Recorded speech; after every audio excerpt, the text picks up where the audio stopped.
Hi Vlada, thank you so much for inviting us. Your place is gorgeous. I'm in love with it.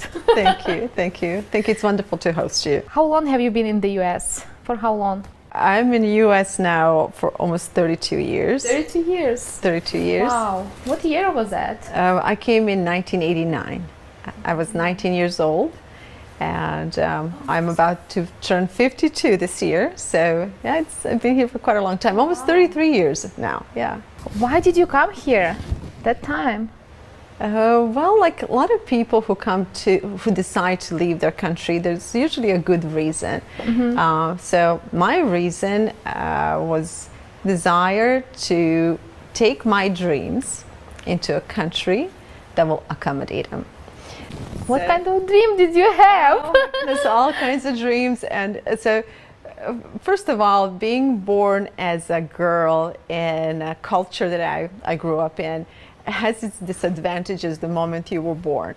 So unfortunately, in the place I was growing up, being a girl meant that you can't, you shouldn't, it's not nice, it's not for girls, that's not for you, you don't know how, and all these little things that would limit a young woman in living out her talents or her dreams.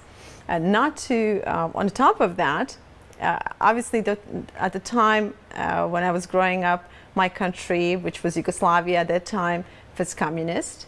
And so that too had a lot of limitations on a young life, on anybody in general. But being a young girl and being born in society where women were predispositioned to live a certain way of life, and on the top of that you have a system that also limits you. As a little girl, all I could think about was, okay, you can do this, but one day I'm going to America. And I just knew since I was a little girl that I would come to the United States one day, and that was the reason to come. I just wanted to be in America so I can do whatever I wanted to do. If you have a dream to come to the United States, you have to consider some options. Either work a travel program, apply to a university, come as an exchange student, or be sponsored by the company. How did you find your way out from Serbia? It was a little miracle, and to this day when I think about it, it really is, sometimes it's just the faith. And the faith and the will, when they come together, it's like almost anything's possible. So at that time, first of all, I was educated through military, through Air Force. Oh, wow. So I was one of the 10 girls which were allowed to become avio-electromechanics. Oh my God. In the whole country. So the government was experimenting with us to see how women will perform in these positions. And so when I finished the school, I'm 18 years old, I finished the school, and at 19 they put us to work. And so I was now basically owned by the government. I had a government job. I mean, everybody had a government job because the government owned all the businesses, but this in particular. And so at 19, you know, I'm working and I see people who are going to work back and forth from work. You know, I'm looking at their faces and I'm thinking, I don't want to go and ride the same bus, you know, every day back and forth until my life expires. And, you know, deep inside, I always knew that I needed to come here. The bottom line, I make a decision to go. And at that time, my brother-in-law was coming to visit his family in America. And I asked my parents if I could go. Of course, my family was very much against it. I was 19 years old, you know, to go to another world alone. And I had this job, which supposedly was a great accomplishment. There were only few of us. And, you know, if you work within a military or Air Force, you're guaranteed apartment. Sometimes down the road, you had a paycheck. The government will come pick you up from your home and take you to work. You had privileges that a lot of young people didn't have in Yugoslavia at that time. So leaving that position was out of the question. First of all, because I was bound to government. Second of all, my family just thought that I was so accomplished already. It's like, how could you leave this job? But anyhow, I knew that I needed to go, and I knew that I would not have a support of my family. So I secretly started working on passport. I got the passport, and I went to the embassy. And at the time, when I was at the American embassy, there were masses of demonstrations were passing by the embassy, and so the things in Yugoslavia, former Yugoslavia, were kind of brewing, and things were starting to happen and preparing for that big war. And by some miracle, and it really was a miracle, I was given visa. And being young, I mean, usually that's like absolutely no. Nobody can. I'm surprised because you had this position as well. Yes. Oh, wow. It was really interesting. And first of all, just to get a permission from government to apply for visa, that was a little miracle in itself, because the person in charge of our base, it's very interesting how life plays, how little components play a big thing and big role in life. So when I worked, we always had opportunity to stay late and work overtime. Yep. And so people would usually leave, and I always stayed a little overtime. And during these hours is when the person who was in charge of the base would walk the hangars and see who's there. And he would often run into me, and I had a really, really curly hair at that time, really, really blonde and very curly. And then, me being so petite, he will always come and tease me and notice me. It's like, so you're working late again tonight. But the bottom line is he remembered me. Yeah. And when it was time to ask for permission to leave, it was him who I needed to ask for permission. Long story short, he was not available when I needed the papers. He was in a meeting, and I was in the middle of this hallway just praying to God. I said, okay, God, I need to go. And at that moment, he walks out of the meeting. And, I was just all over him, please, I need you. And, long story short, somehow I managed to get a permission from government to apply for visa. Although it was strictly prohibited for anybody in country to leave the country at the time.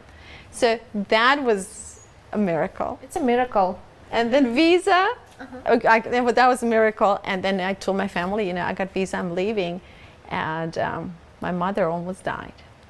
I can imagine. Yeah. Can you imagine your daughter comes to you and says, like, I have a visa, I'm leaving for China, or I don't know. Maybe it's different right now, but still, No, it would be very hard. I think, I don't know how ready my daughter is for such a move, but I was ready, and I knew, my whole being knew for most of my life that what I needed to do and what I needed to be in order to make these things happen. As a child, I always had that urge in me to do what I was designed to do. I always had a very strong sense of what I needed to do. And I needed to be free, truly free, in order to do that. You should know there are a lot of non-profit organizations that are helping foster kids with their jobs, schools, and their housing after they reach the age of 18. Did you think about Great Britain or France? Did you consider those countries or no? Well, it's very interesting that you ask me that, because I have family in New Zealand, I have family in Germany, I have family in Switzerland, family in London. So there are family all over Europe. So that was the biggest argument with my parents. It's like, why not Austria? Why not Italy? Why not any other country that's nearby? I wanted to come to America. I didn't just want to leave my country to get a better life somewhere else. I wanted to be here. It's amazing. Because I didn't have that. That's why it's so amazing to listen to me. And you came here as what kind of visa? Like as a visitor? I came as a tourist, and as soon as I arrived, I applied for visa, for working visa, and I hired an attorney. And since I worked within a government, I was able to ask for a permit to stay here as a political asylum. And so that's how we started the process. Business immigration to the US is one of the easiest ways to move there for permanent residence. It's easy to open your own business in such a developed country, but you need to understand which areas are the most relevant and more profitable. How long did it take you to get your green card? Or well, getting a green card is, it's really hard. Yes. And so 7 years of paying attorney and just getting the permits to work and just to be here, eventually that all stopped when I got married. 7 years into being in, when I was in States, I got married, and then we started a whole new process based on my marriage. again, how much did you spend for the lawyer? A lot. A lot? A lot. Did you count? I don't remember, but it was a chunk of my humble, paycheck. I didn't make much, but I had a lot. But you didn't get this green card still before your marriage, right? No, but I did get a permit to work. Permit to work. Yes, I got a social security number, and I got a permit to work until my case was decided. And so the case went on and on and on for almost 7 years. I did not get a permanent papers until I got married. Was your husband a citizen? Yes. Okay, it's easy. Yes. Yeah, that always helps. Right. It helps a lot, yes. Yes. What did you do when you just moved here? What kind of jobs? Did you speak English? None. You didn't? No, not at all. Not at all. I mean, it's but you just figure out, you will learn, and we do. I mean, once you make a decision to go somewhere, I mean, I think this is a very important thing to notice and to take a note of, is once you make a decision to go somewhere, you really have to understand yourself and who you are as a person, and what do you really want. And when you make the decision, any obstacle that comes ahead, including the language, it's doable. Everything's doable. Now, obviously, coming younger helps a lot more versus coming in your 40s or 50s. But a language alone was not a reason to hold me back, or lack of family here was not a reason to hold me back. And another thing, when you come to another country, and that can be anywhere, you have to be ready to take any opportunity. And that often means that you have to take jobs that are less desired.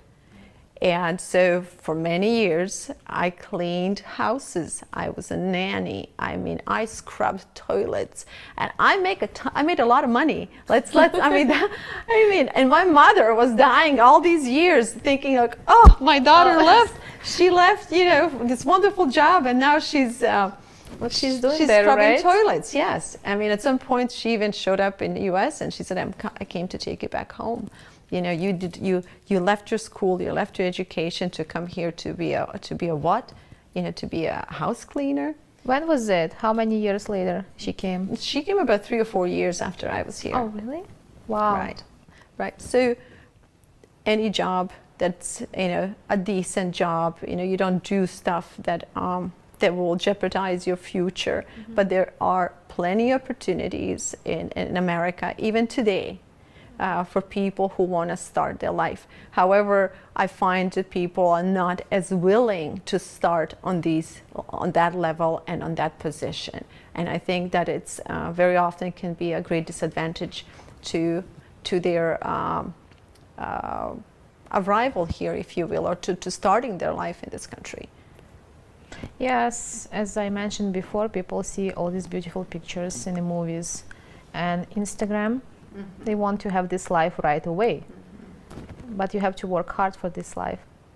Well, I think it's very important to talk about the maturity and understanding, life in general. I do see that today's youth is easily fooled into what's out there without understanding the steps to get there, commitment, sacrifices, and the hard work that needs to be invested in order for you to achieve your goals. I think today's media, although it's wonderful to be able to share so much instantly, it's also deceiving and pulls people, especially younger generations, away from reality. It does. I agree. And did you apply for a college, or did you do some education here, or you married? What happened the next?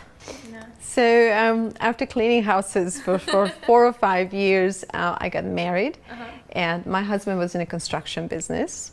So that sounded wonderful to me, and I'm a kind of person who's, let's do it, let's try something new. I love building things. I love things that you do with your hands, and you create things that you can actually visualize after you're done with working.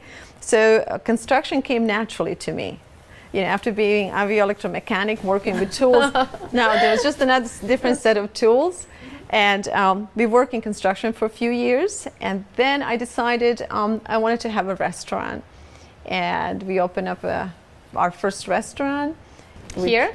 In Florida. In Florida. Yes. So did you move to Florida first? I came to California first, California. Spent a few years here, then moved to Florida. Worked there in construction after Hurricane Katrina.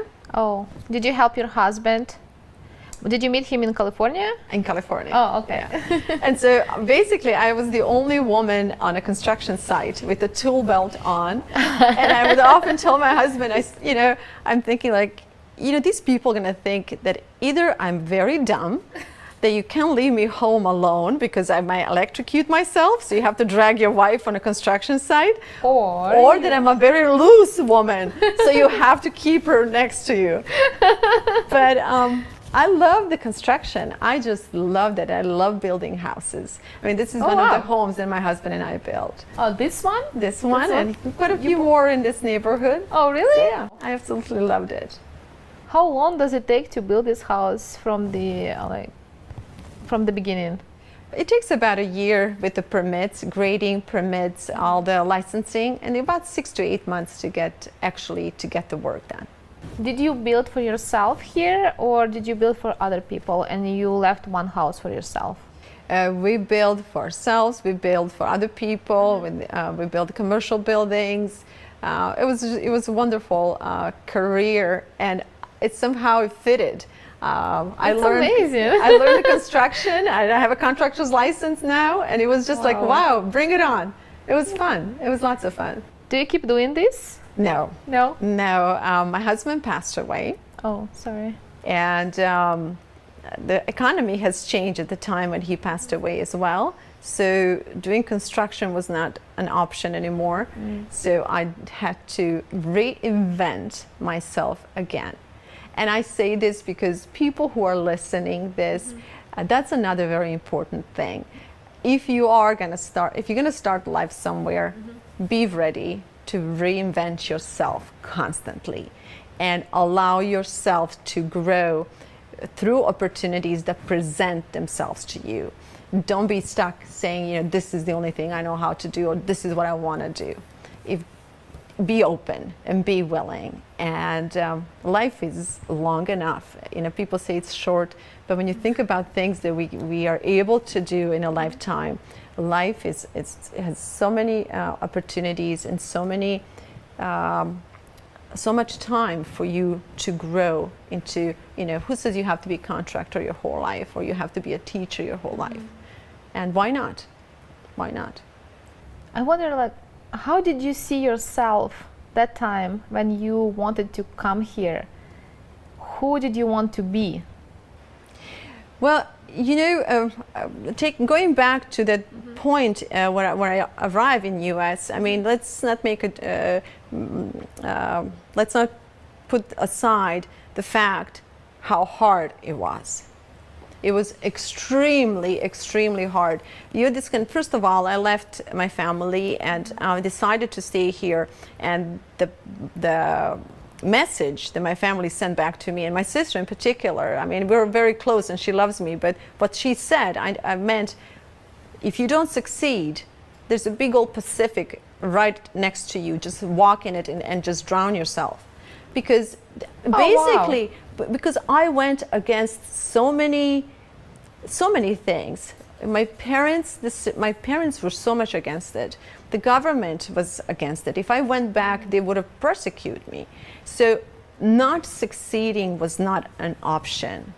And all the friends, everybody that who was close to me said, don't. You shouldn't. You are young. You are alone. You don't know anybody. You don't know the language. You don't know the system. Don't go. And once you arrive, there was nobody to cry to. There's nobody to say, this is hard. Mm-hmm. And so it was extremely hard. But I knew that I was where I wanted to be. Mm-hmm. And I knew it would be hard. And I knew that tears will come. And I know that I would cry alone. And I know that was just part of it. Mm-hmm. But you have to believe in yourself. And you have to believe that nothing stays forever. Hardship passes. And it did. And so, who do I see myself to be in America? I was free. And I said this to my mother. I am cleaning toilets now, but I will not be cleaning toilets for the rest of my life. And that knowledge alone was enough for me to fight. And that's what's very important for any human being today, is to have that hope and to believe that no matter where they're at in their life, that there is a hope that they can do better. And I had a hope that I will do better in this country, that the sky was the limit, and this was just a chapter. And I worked bloody hard. I mean, my hands today, the veins that I carry on my hands, I mean, a woman should not have veins like this. But I came to this country and I just dug my hands into this country and I said, I'm here, I want to do things with my life, and I don't mind working hard. And I did, 7 days a week. Mm-hmm. But I made decent money. I paid for my apartment, I bought myself a car, I paid for my attorney, I saved some, I sent money home. It was amazing, I was actually able to harvest something out of my effort. And that gave me a great encouragement. So after that, the next step was, okay, I have a little money, what do I really want to do? I want to open up a restaurant. I'm 24 years old. I have my first restaurant in America. It's impressive. No skills, no school, no education, no help. almost 26, I had 2 restaurants. Oh, wow.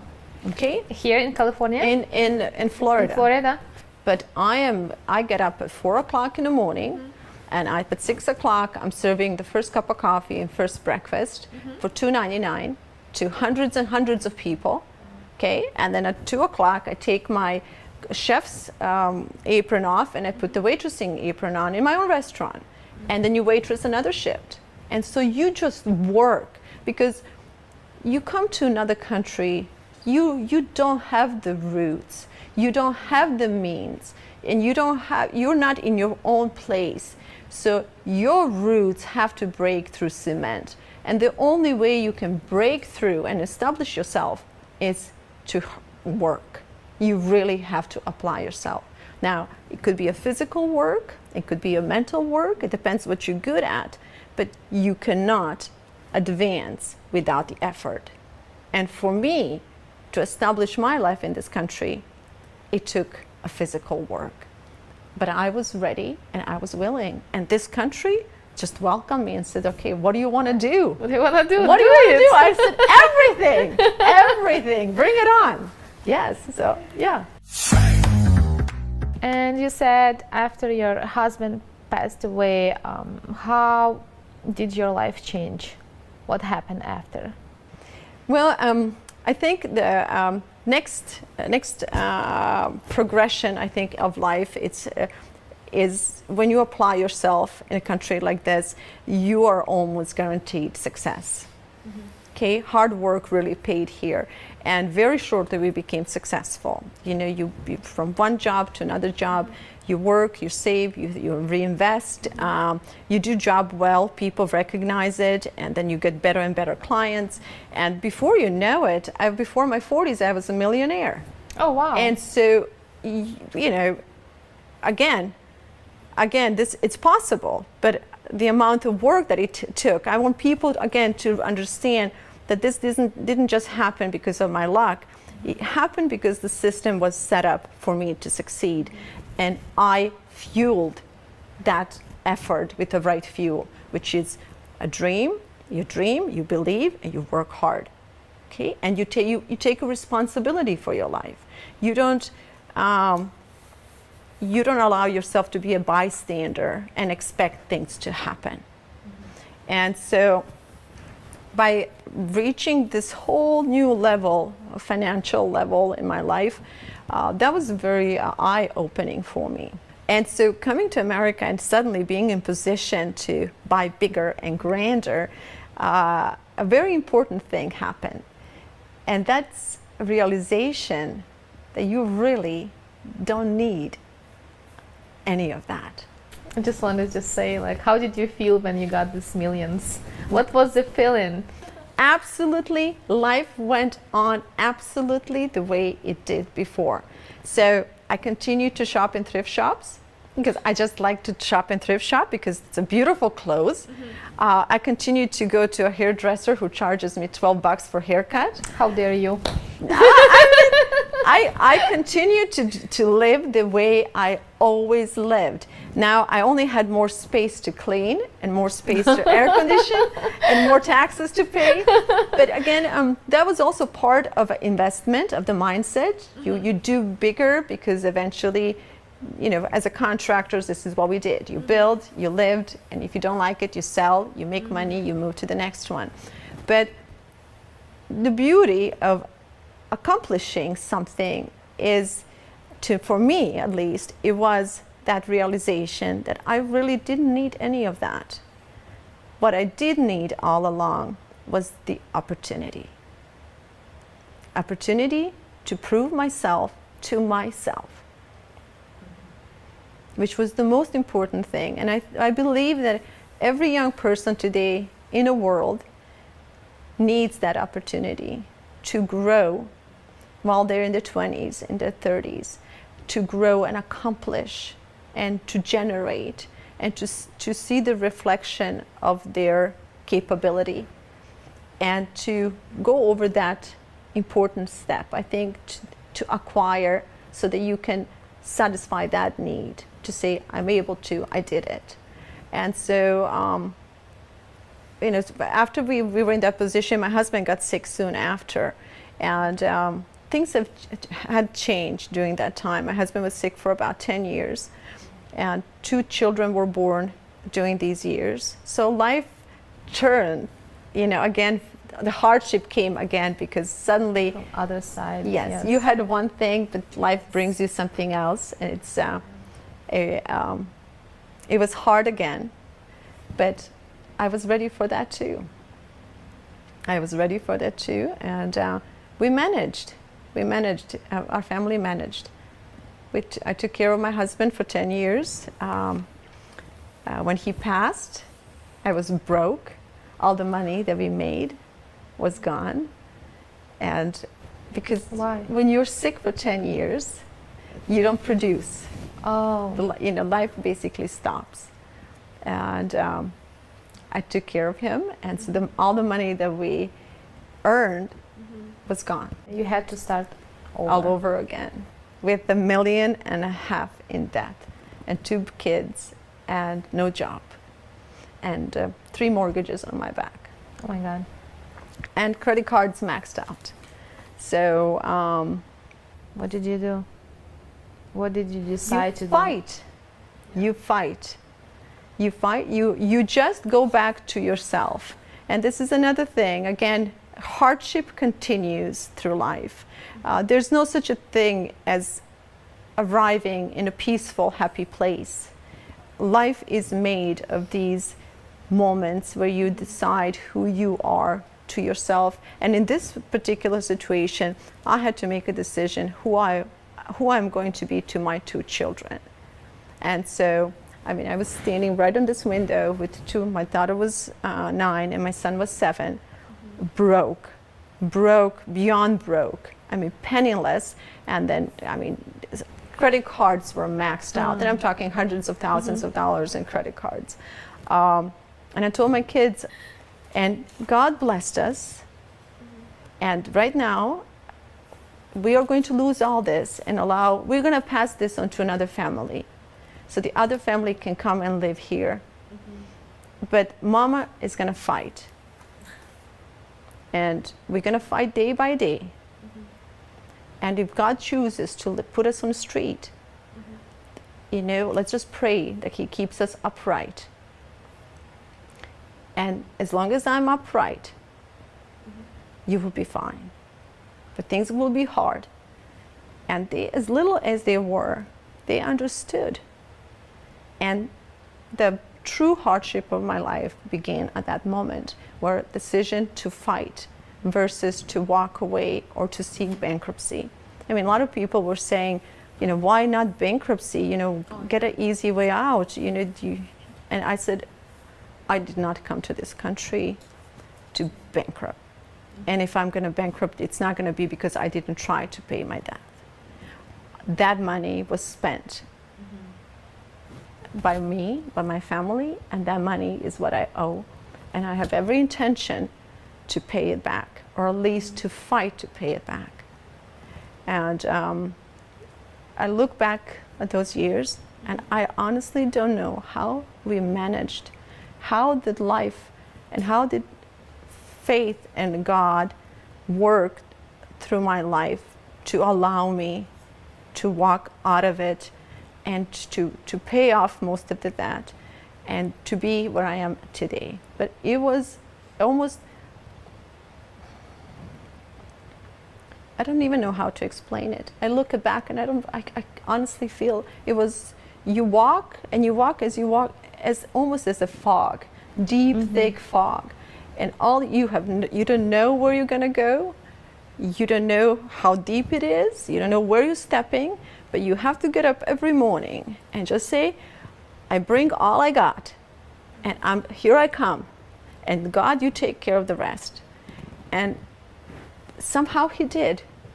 Again, the work and belief and the desire to rise over your obstacles is what got me through. And so after years of that struggle and doing this process, you really have another opportunity to do some accounting within yourself of what is my life, who am I, what am I doing, and what's the purpose of all of this. And during this time is when this charity was born, because I needed a higher purpose than just surviving. I needed to fight for my kids. They were the force that made me strong, and then elevating my purpose to a whole nother level that removed my effort, not just that it wasn't just for me anymore. Now this has another purpose. It gave me a great strength. And that's another thing I would like to share with you and your viewers. It's, you know, as you age, seeking that purpose in life that will give you the energy and drive to be successful. Yeah, I agree. And that's how Villa de la Vine appeared. That's your idea was to create this. How did you get this idea to create this? And I made a decision that from that point on, after my husband passed away and after all this struggles, you know, we went through all these struggles, I made a decision that for the rest of my life, I no longer wanted to work so I can become richer and have more. I felt that once that need was satisfied, you've been through that, even though I was broke, I felt that I had an opportunity to grow in a whole nother direction. And my life changed. You know, you came as an immigrant, you worked, you acquired, you did things, you suddenly life happened, and now you're doing accounting of what is this, how does all this make sense? And this house, whatever I had a house, and one thing I'm good at is people. I like people. And I said, how can I and how can what I have start working for this country? And so the house was converted into a vacation rental. And part of the what we earn is now it funds a charitable work that's helping bring American families, reconnect American families and communities. So in a sense, what I have done and created, I want to give it back to this country so that this country can continue to be a beacon of hope to a lot of young girls and young boys around the world. So they too can one day come to this country and make their dreams come true. Can you explain more? Because it's so surprising in a good way to me. Usually people think about themselves when they move to this country, like how they can make their life easier. And right now you're thinking like how you can be grateful to this country. I haven't heard this from so many people. It's really impressive. And can you explain us all this process? How do you bring all these families together? What is this about? Thank you. Well, the first thing I think anybody who comes to this country should really think about why they're coming. I believe that this country still has a phenomenal potential, has a wonderful people. There's so many immigrants in this country with so many wonderful talents.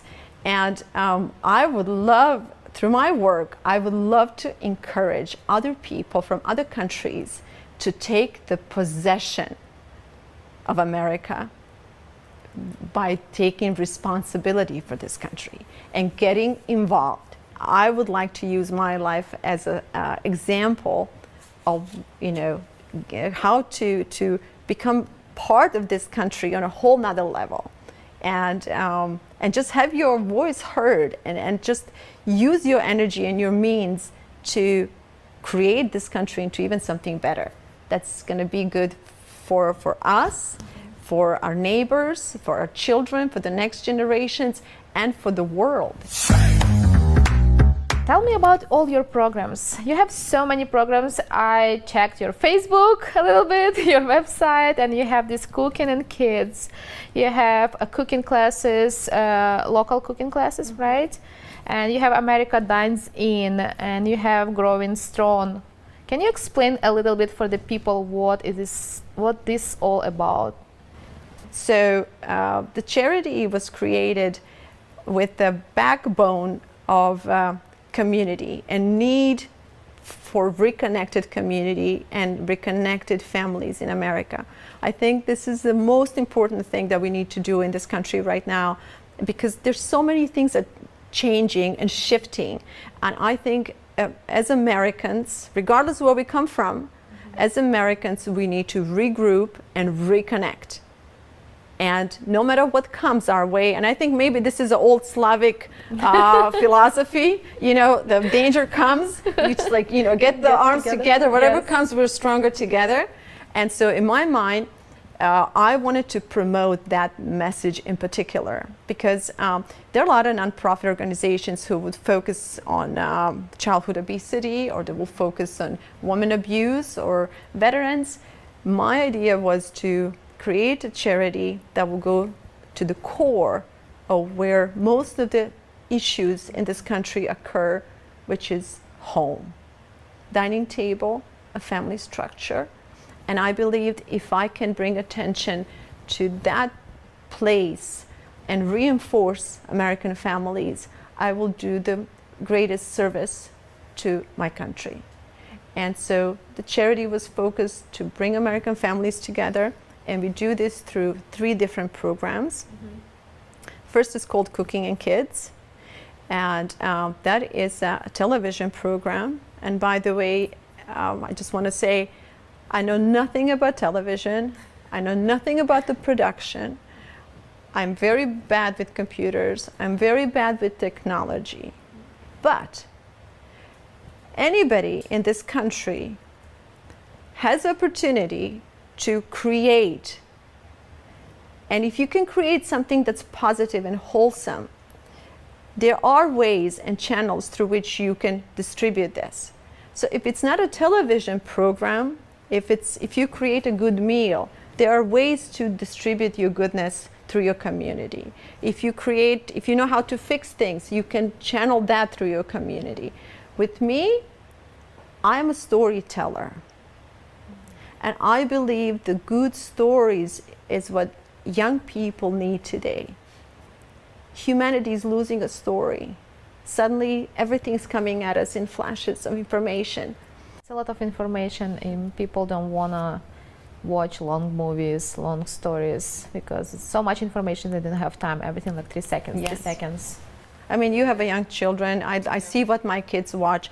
It's a content that has no connection and no story. It's information that it's designed to entertain that moment. Once it's over, you don't remember what you saw. You can remember thousands things in 1 hour, you know, all TikToks, videos, and everything Right. around. No. So I went back to what I felt, okay, we still need stories, and stories about us, about people, about food, good neighbors, people, volunteers in the communities, stories that inspire and encourage people. And so that's how the Cooking and Kids program was born. And obviously everybody again was telling me, you don't know, what are you doing? You don't have time. That's not going anywhere. You're too busy. That's not for you. You don't have skills. And that's all given. That's all given. But in 3 years, that simple program is now on 250 public access TV stations.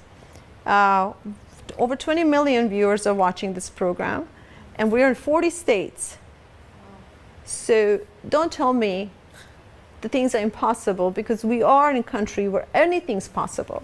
If I can do this, I have 2 kids, a business, I'm all alone, I'm a single mom, I struggle to provide for my children, and I'm still able to create this. Don't tell me that, it's impossible. You're in the right place where everything's possible. So this is the one thing that we do. We create a positive content, and we teach kids how to garden, how to cook, how to plant a tree, how to, we went to Sweden, one of the episodes, to see how Sweden feeds their children in schools. We went to Alaska this last summer to see where salmon comes from, and how we can keep the salmon, continue to come, and how kids should get more involved in the nature and fishing and understand where food comes from. This year we're going to Turkey. We're going to go and see how other cultures, see family structure and food, and how that plays a role in developing who they are. It's cool. So the possibilities are infinite when it comes to that. As long as you're willing to work for free, that's the one important thing. So I've been working for free for many years. So, but you can create if you have a need to do so. Second project is called America Dines In. And this is what I've been doing for 5 years.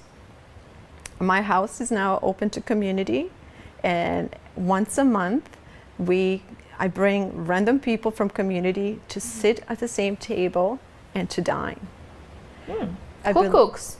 I do. I do. And tomorrow we have one of those tomorrow. It's not today. Not today, You should tell tomorrow. us. Yeah. I can send you some clips. Okay. But so it's been very, very successful. People don't take time to sit and dine. So we create meals, and we just invite people. We open it to community and say, tonight we dine at my house. How can we get on this list?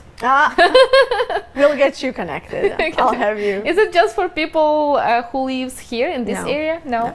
There is specific place you can submit your... Yes, we have that publicized on Facebook, on social media, once awesome. a month, up to 50 people. 50 people? 50 people. Wow. Here? Here, in a vineyard. I I'll want show to you see the table for 50 people. I'll show you. I'll show you. And there's also a third program. It's called Growing Strong.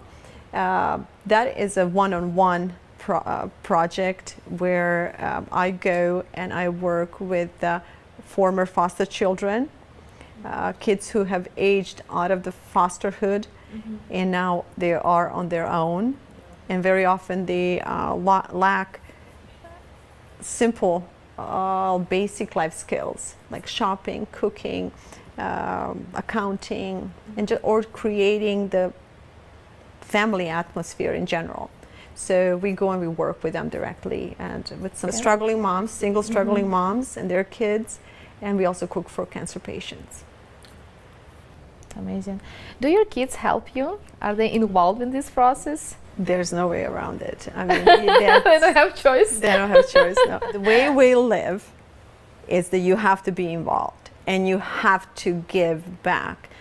It doesn't matter how much you have. The portion of what you have at any given moment, you need to give back. So I want my kids to adopt that lifestyle, and so because it's kind of selfish, if you will, because I know that if they are able to live this way, they will be happy, and I want my kids to be happy. You know, to find their purpose and to give back. It brings you energy and joy, and brings the purpose to your life, and it means a life. It makes a life worth living. And so I teach my kids to not just to be involved, but to live this way. Once they're adults, I want them to live this way too. What do you want to accomplish in the future? The biggest and perhaps the hardest thing in life is to honor yourself and your soul, and whatever God has planted in you and in us, to honor that human being, and not to allow the mainstream to come at you and to make you compromise or to make you steer you away. That would be the biggest success for me, because I just want to honor the message that I've been hearing my whole life in my head. It's very hard because we want to fit, we want to be accepted, we want to be like everybody else, and sometimes our thoughts and our way of living and thinking does not jive, or you can be misunderstood. And in the process of that, honoring goodness in us, and we all have that goodness, I think that's what I want to accomplish. I want to see myself through the end of my life, honoring that voice and message that I have been hearing my whole life. And that voice tells me to give back, to show compassion, to not to work just for yourself, to be part of something greater than our little life alone. Because we all sit and stand on shoulders of so many people who came before us. We cannot ignore that. From people's hard working hands, to people's loving hearts, to people's poetry, ideas. I mean, so many people came before us to create what we have today. And honoring that, and maybe teaching kids and new generations to honor it too, so that they too can grow. That's what I want to do with the rest of my life. Thank you so much. I think that you sent a very strong message to this world, and you inspired me. I think you inspired all of us in this room. Thank you so much. It's a huge. I like what you are doing, and for sure I want to be at this table with the 50 people together. I think that's amazing. That's amazing what you are doing. Thank you. And so is what you're doing. Thank you for giving us opportunity to share stories. Again, I love stories, and you're doing your part, and you're using your talents to bring attention to what's possible. And a lot is possible. And to all of you people who are watching your show, I would like to encourage them. And this is not just the people who come from your region or my region, or people who come, this is for everybody, including people who are born here. We have something amazing here.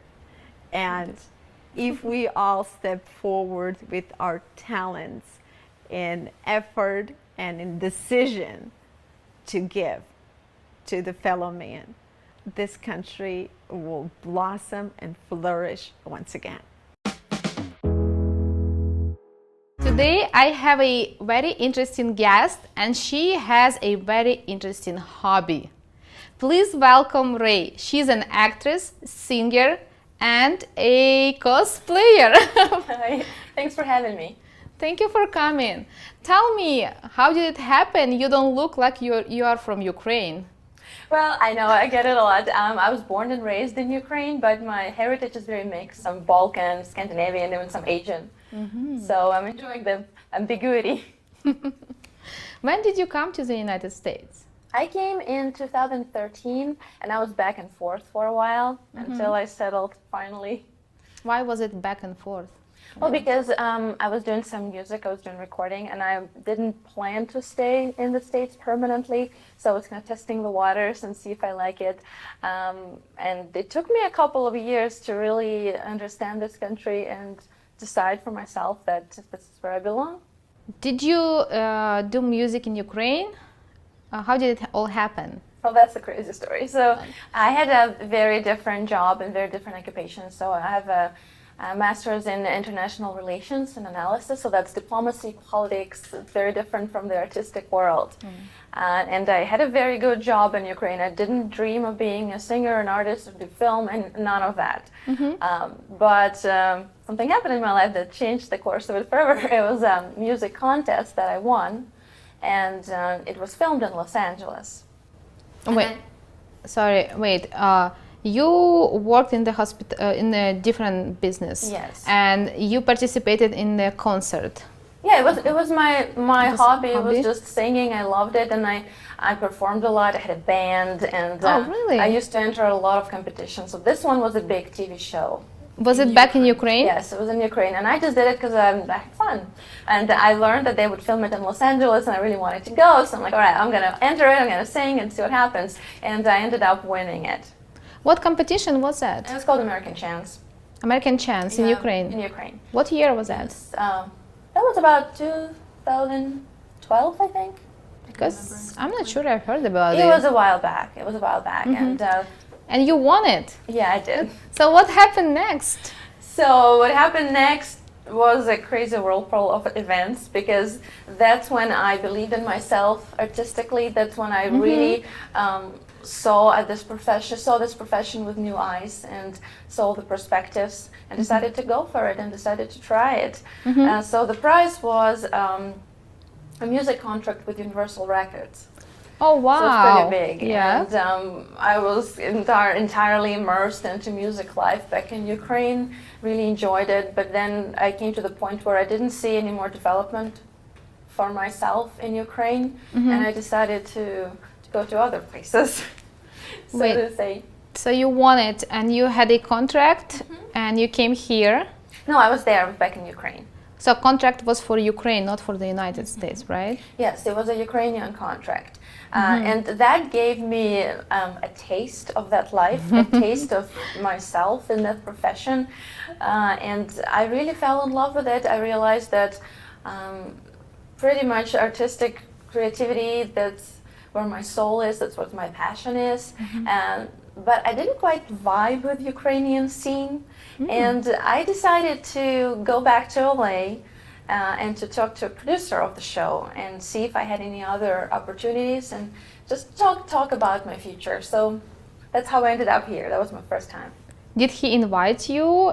They didn't invite you right away when you won the competition? They didn't? No, they wanted us to stay in Ukraine. But for myself, I saw that I always gravitated towards American culture, towards American music, American cinema. So I like singing in English. I write my songs in English, so I wanted to come here.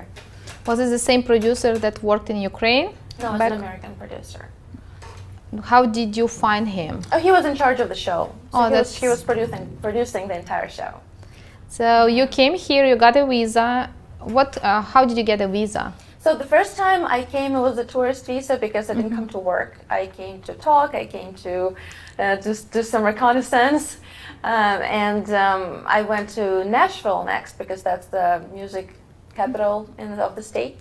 So I went there to make some connections, to meet some people, and then ended up making friends. Ended up staying, and then I got my O1 visa, so I could work and I could record my album, and that's how it all started. Did you sign the contract here? No, I was independent. I didn't want any more contracts at that time. I had enough of being dependent on a big company, so I decided to go for by myself. Do you think it's easier to work by yourself than to have a contract here and have a producer? It depends on what you want to do. If you're just starting out, then maybe it's easier somebody manage you and manage your career. But if you're not exactly sure, maybe it's better to test the waters by yourself. It depends. What kind of steps did you take to expose yourself so people know about you? They hear your songs, How do you promote yourself? The very first time I came here, I only knew one person in the entire country. It was that producer I mentioned. So I started from scratch. And of course, it was a big journey. So number one step was to meet other professionals in the field, make friends, start working with them, and then learn the industry. And for anyone who comes to the States, no matter what profession you have, that's what you need to do. You need to learn the industry, and you need to connect to as many people as you can who will help you. Did your producer help you, or did you find them by yourself? The people, the connections, all these connections? He only connected me to one person, to another music producer. And he was testing me. He didn't trust me right away because he's like, I know some girl from Ukraine, let's see what she's like. So he took me to the studios, he made me sing, he introduced me to his other colleagues, so they could all talk to me and understand where I'm at and what goals I have, and see if we could make something together. And we got along great. I think we vibed musically, we were excited to work together, and that's how it all started. So that was my first home base, sort of, was Nashville for music. An interesting fact, Nashville hosted the Grammy nominations concert in 2012, making it the only other city besides Los Angeles to do so. For how long did you stay in Nashville? I stayed for 2 years.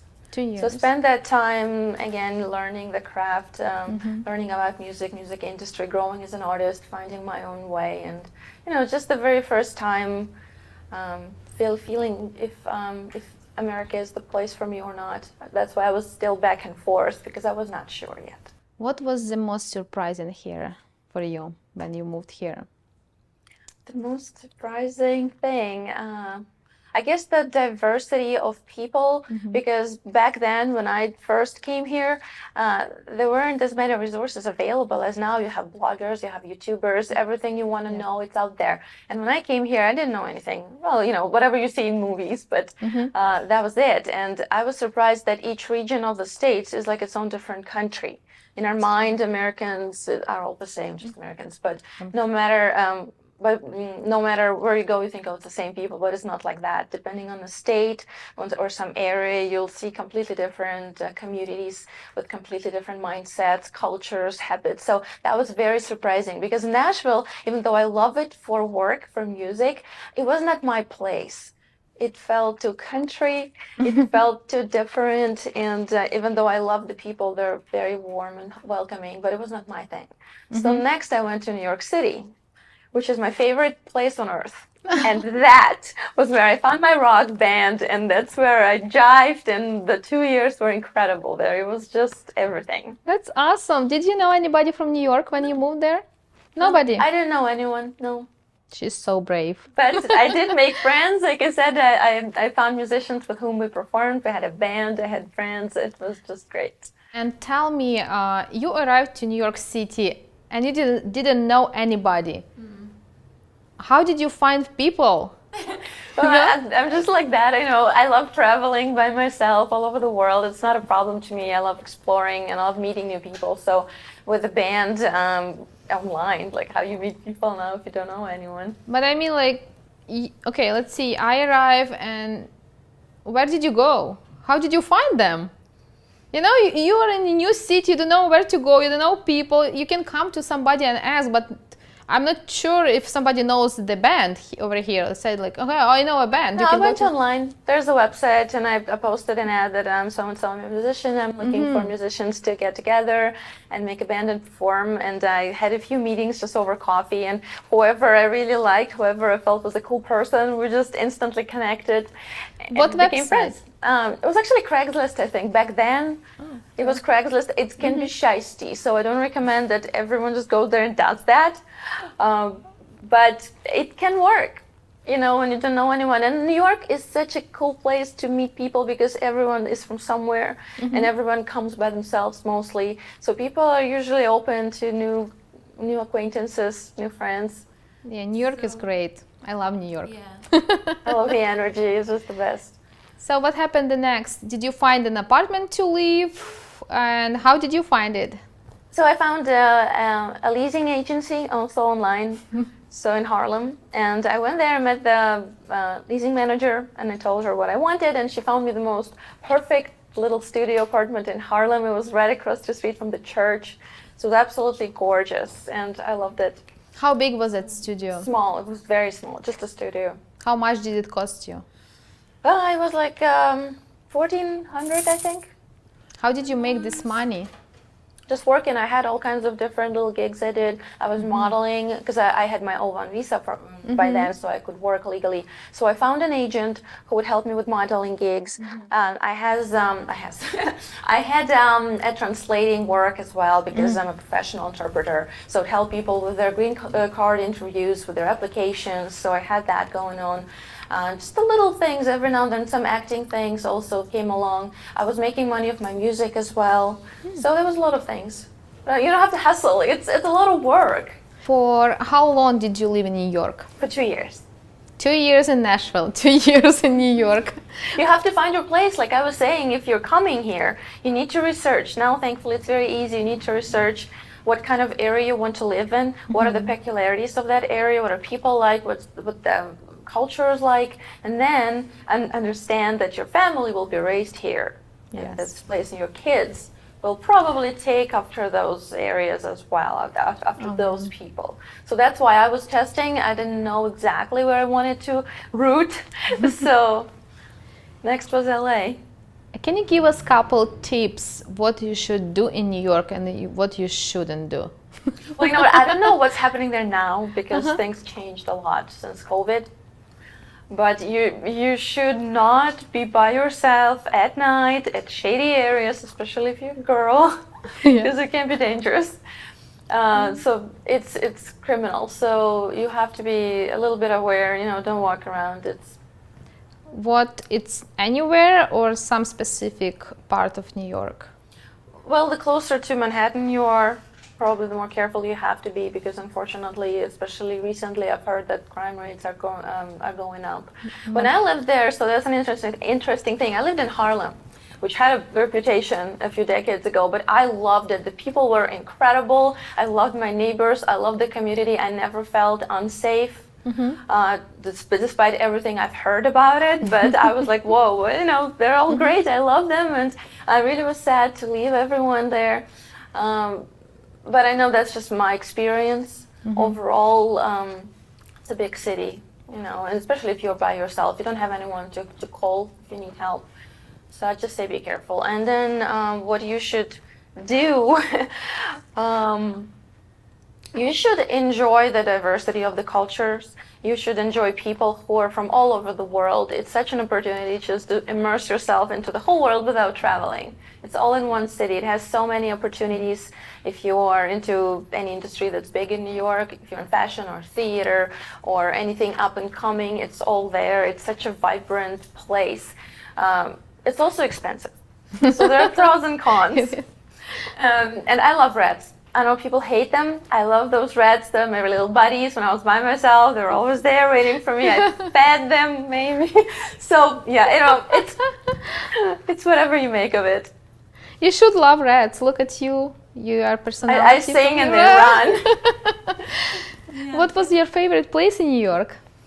My favorite place was, oh gosh, I had so many favorite places. I think Soho, I really loved it. And Wall Street, that area next to the boardwalk. Yeah. I just really love the ocean down there. And what happened? Why did you move from New York? Well, I was still going back and forth between Nashville and New York because I had my recording agenda going on in Nashville. I had a producer I was recording an album with. And I started shooting music videos. And they were very cinematic. And that was the turning point because those little videos were made like little films. And I started trying acting and coming up with those ideas, writing them, testing them. And I discovered that that was something that I didn't know I needed in my life. I didn't know how happy it made me to be on set, to see my ideas come to life, to come up with characters, to live that little 5 minutes in a song as them. And I was like, oh my goodness, because the songs I used to write were soundtrack songs. So I write for and sing for soundtracks. So it's the big cinematic, epic things. And they're storytelling too, it's a way of storytelling. But being the character on set, that was something entirely different. So of course, where would I do that? That's Los Angeles. Yes. So I had no strings attached. That's Los Angeles. Los Angeles it is. So I sold everything I had in New York, And packed my bags and came to LA. did you know anybody here? No. What? She's fearless. I did not know anyone. No. I had maybe an acquaintance, but that didn't matter because I wasn't in touch with them anyway. But again, you know, find a place to live, find a place to be, make new. Did you find your place to live ahead when you moved? Yes, I did. Before moving, yes. I found, again, an agency who had apartments, and I found an apartment, and that was it.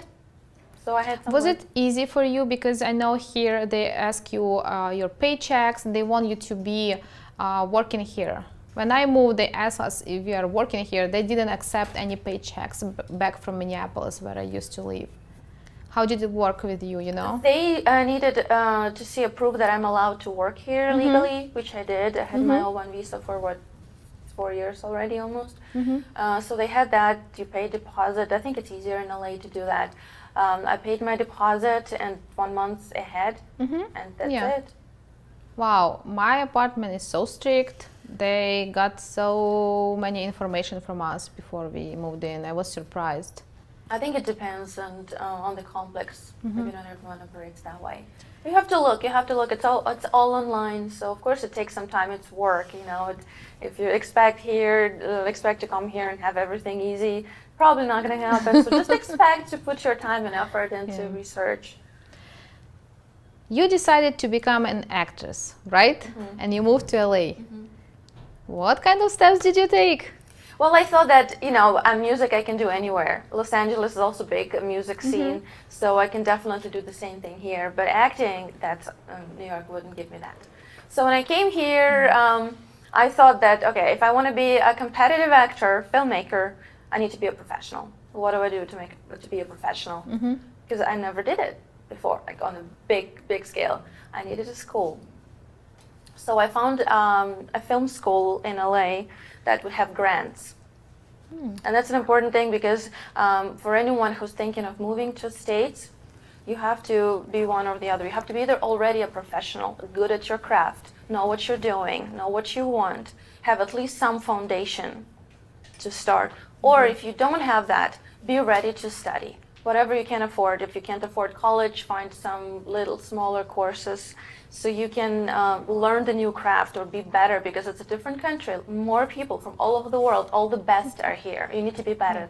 So it's one of the, if you didn't do anything in your home country, wherever you are, and you didn't achieve anything, and you don't know anything, and you professionally are not valuable, what makes you think you can do it here when it's different people, different mentality, more competition? It's not going to happen. So you have to achieve something first.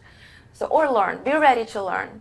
So I want to be an actor, and there are 2 million people here wanting to do the same thing. Oh yeah. So what do I do? I found a school who had grants, a good school, and thankfully, a New York Film Academy. Okay, that's New what York, I needed. yes, I was gonna say New York Film Academy. I love that school, and they were able to transfer my credits from my Ukrainian university to that, so I didn't have to do entire 5 years of college. I enrolled into master's program right away, and I applied for 2 grants, and I got them both. So that Wow. saved me a lot of money. I can tell, yes. It's a Yeah. big deal here. Yeah. Did you apply, was your major an actress for an acting? Acting for film. Acting for Yes, film. but the school is so good because here the educational system is a little different. It's more diverse than, let's say, in Ukraine. So they let you try a lot of different things, and you can yourself pick which way you want to go, and you can select your primarily focus. Like I did acting, but I really got into directing also and writing. And it's good to know, as much as you can about the industry, about your professions. You can be flexible, especially in creativity. Something you have no limit for. We do so much. You do the same thing. Do you want to know the fun fact about me? Yeah. So me and the DP, Sheena, we met at the New York Film Academy. There you go. Right, Sheena? So you know what it is. So we all talk to each other. We all know other faculties, right? It was so interesting. We were like 2 of us, right? We applied. We were just 2 of us. We came for the open crazy. house. And it was so fun. No way, that's crazy. Yes. So you meet people from all over the place. You become friends, and you Yeah. keep working together. That's how you meet people. Right? Yes. And when I told him about this project, he actually supported me a lot. He believed in it. Right? He was the first one who said like, yes, let's do it. That's great. That's awesome. Well, that's how you meet people. That's how you make friends. You find somebody who resonates with you, who understands your vision, your ideas, who wants to be on board and help you grow, and you help them grow. And this is what I've been doing here for the last 4 years in Los Angeles, building my community, finding friends, finding like-minded professionals who can be on board, and we can help each other grow together. Did you find an agent, or you are still applying by yourself? No, I had 2 agents by now. I have 1 now, but I am planning a new one with more of a film focus, theatrical agent. So I'm working on some nice projects right now, and as soon as they're out, then I'm taking the next step and going further. How did you find your agent? Because it's really hard to find an agent. Yeah, it is hard, and thankfully I have to thank NIFA for that, New York Film Academy, because they had a showcase for actors, and we had a film premiere, we had a theater snippet when we had to perform live on stage. Had a play, and the school invited agencies who were interested in coming. They would see our headshots ahead of time, so they would know who would see. They would come and watch us, talk to us, and after that, a couple of agencies were interested in working with me, so I picked the one that I am with right now. That's awesome. Yeah, but they're mostly commercial based, and I need the one that is more film based. So that's the next step. Is your family still back in Ukraine? Yeah, everyone's there. Everyone is there. Do you miss them? Yeah. Yes. Everyone does. Family and food and weather. When was the last time you were there? I was there last 7 months. I was stuck there during quarantine. Oh, really? So I came back in September. And did your visa allow you to stay for a long time in Ukraine? Or- No, it didn't. It didn't allow me to do that. But because of the quarantine, they lifted some restrictions. So if you couldn't leave, they I think they allowed all the foreigners stay as long as they needed. You had an excuse because of the COVID, right? Yeah, but by that time, I had green card, so it was all right. How did you end up doing all this cosplaying thing? My friends told me about the cosplaying. I was like, what is that? Am I too old to know about it, or what is this about? Well, it's a very American thing. It's the whole cosplay movement started in the United States in the 60s, and then it transferred to Japan as well. So that's another big country for that. And what it is, and America is a country of pop culture. Yeah. It's maybe as big as in Japan. Everything's pop culture. So people wanted a creative outlet, a fun hobby to do, and to be involved with the same like-minded geeks and nerds, and go to some place where you can all talk about your favorite movies, your characters, your comics, and dress up as your favorite characters. That's how it all started. And for me, I started cosplaying at the same time with acting. I didn't know much about cosplay either. I came here, I don't know. I just know it exists. But it started at the same time because to me, this is the continuation of acting. For some people, it's a fun hobby. They don't get invested too much into it. They just get a costume and whatever, have fun. But to me, it's an opportunity to live as a character I really love in their clothing and make some pictures, make some movies about them, films, anything basically. So to me, it's another creative outlet. Do you act a lot like this? Do you participate in some conventions? What's happening? So you have this costume. Where are you going in this costume? Yeah, you go to conventions. So Conventions? thankfully, yeah, Los Angeles and Southern California is the biggest in the States for conventions. And before COVID happened, we had one probably every weekend. Some smaller, every some bigger ones. Yeah, a lot. Oh, Some wow. of them are smaller, some of them are bigger.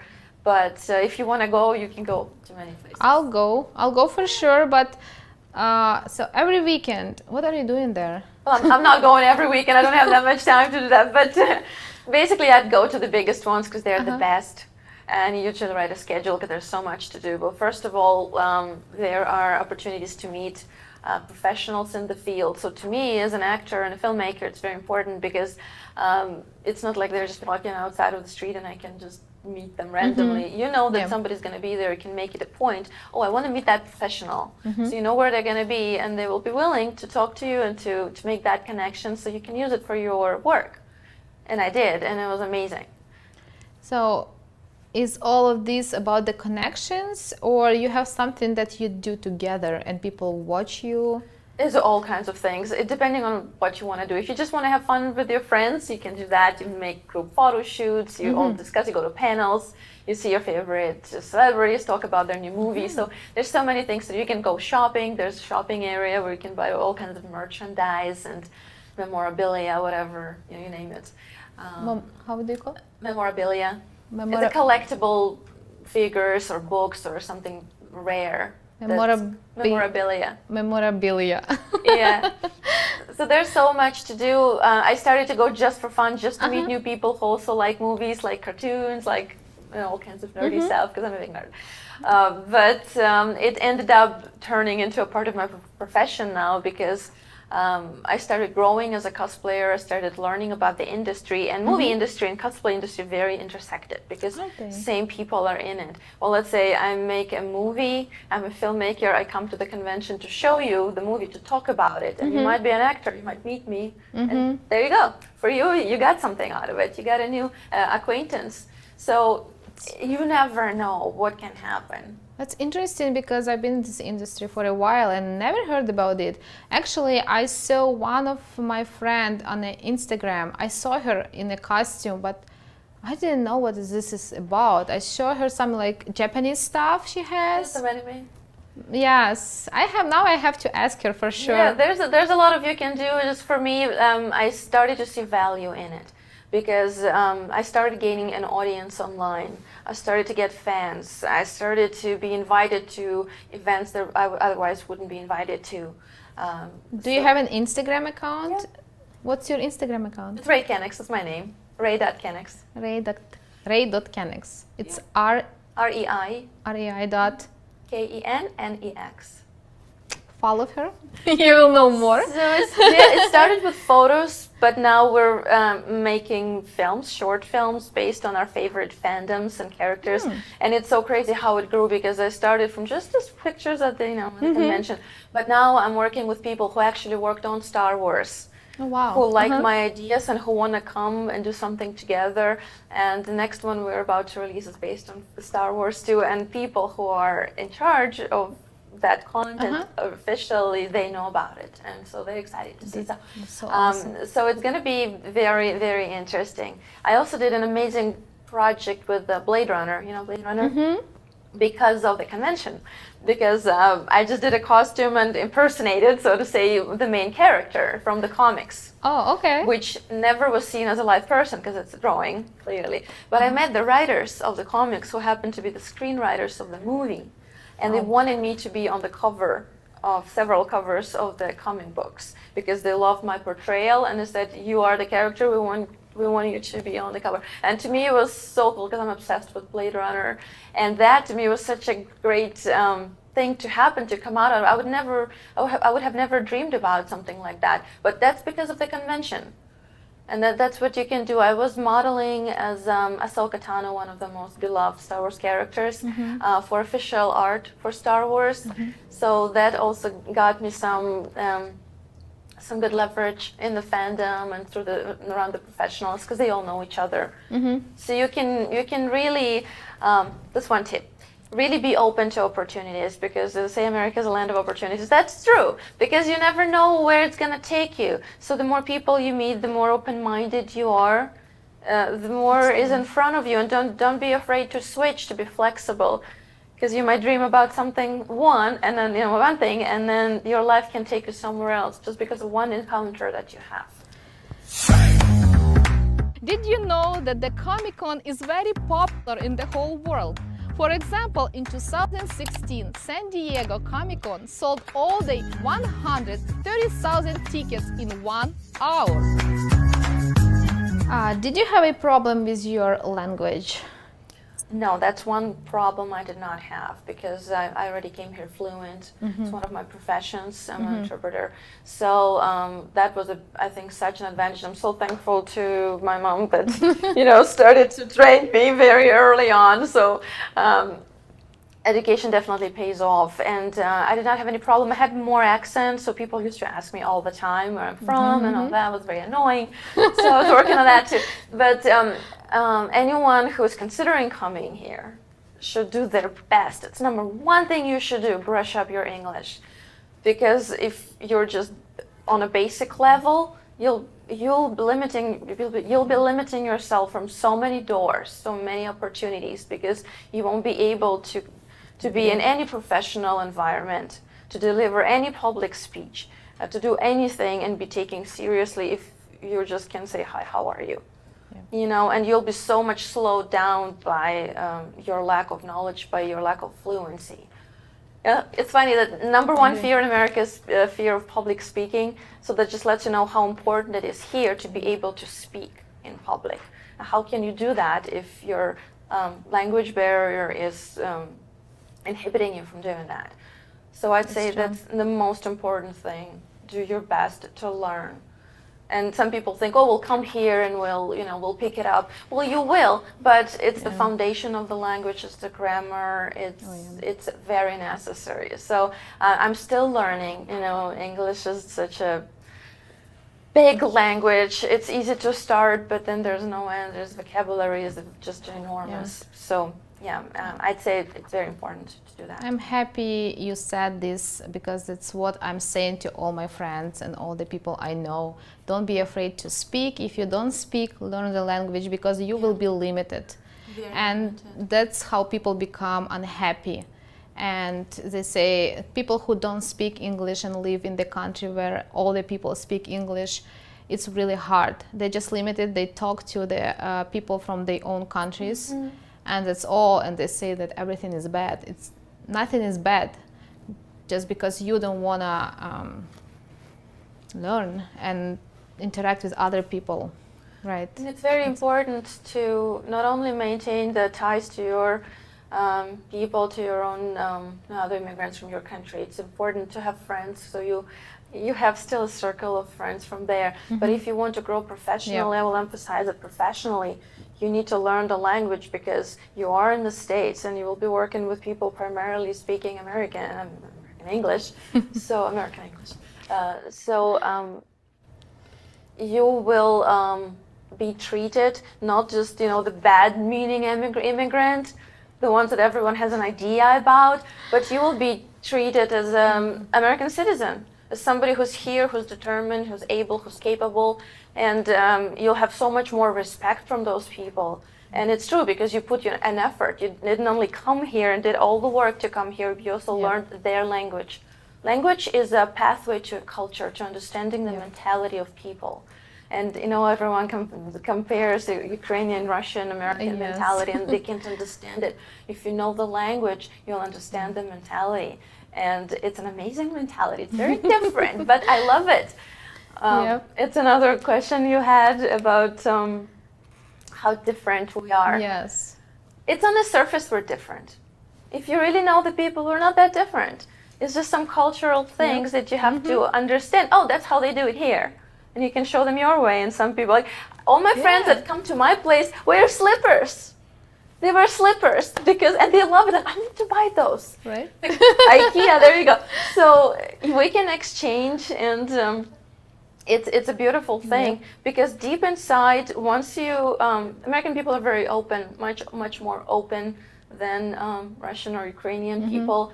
So once you're in there, it's the same. You'll find somebody who's your soulmate, who you understand, and it's great. You can have equally amazing friends from anywhere, really. Yeah, it's just cultural surface thing. You have to dig a little bit. You know, they always complain, oh, they smile all the time, and we never smile, so we must be horrible.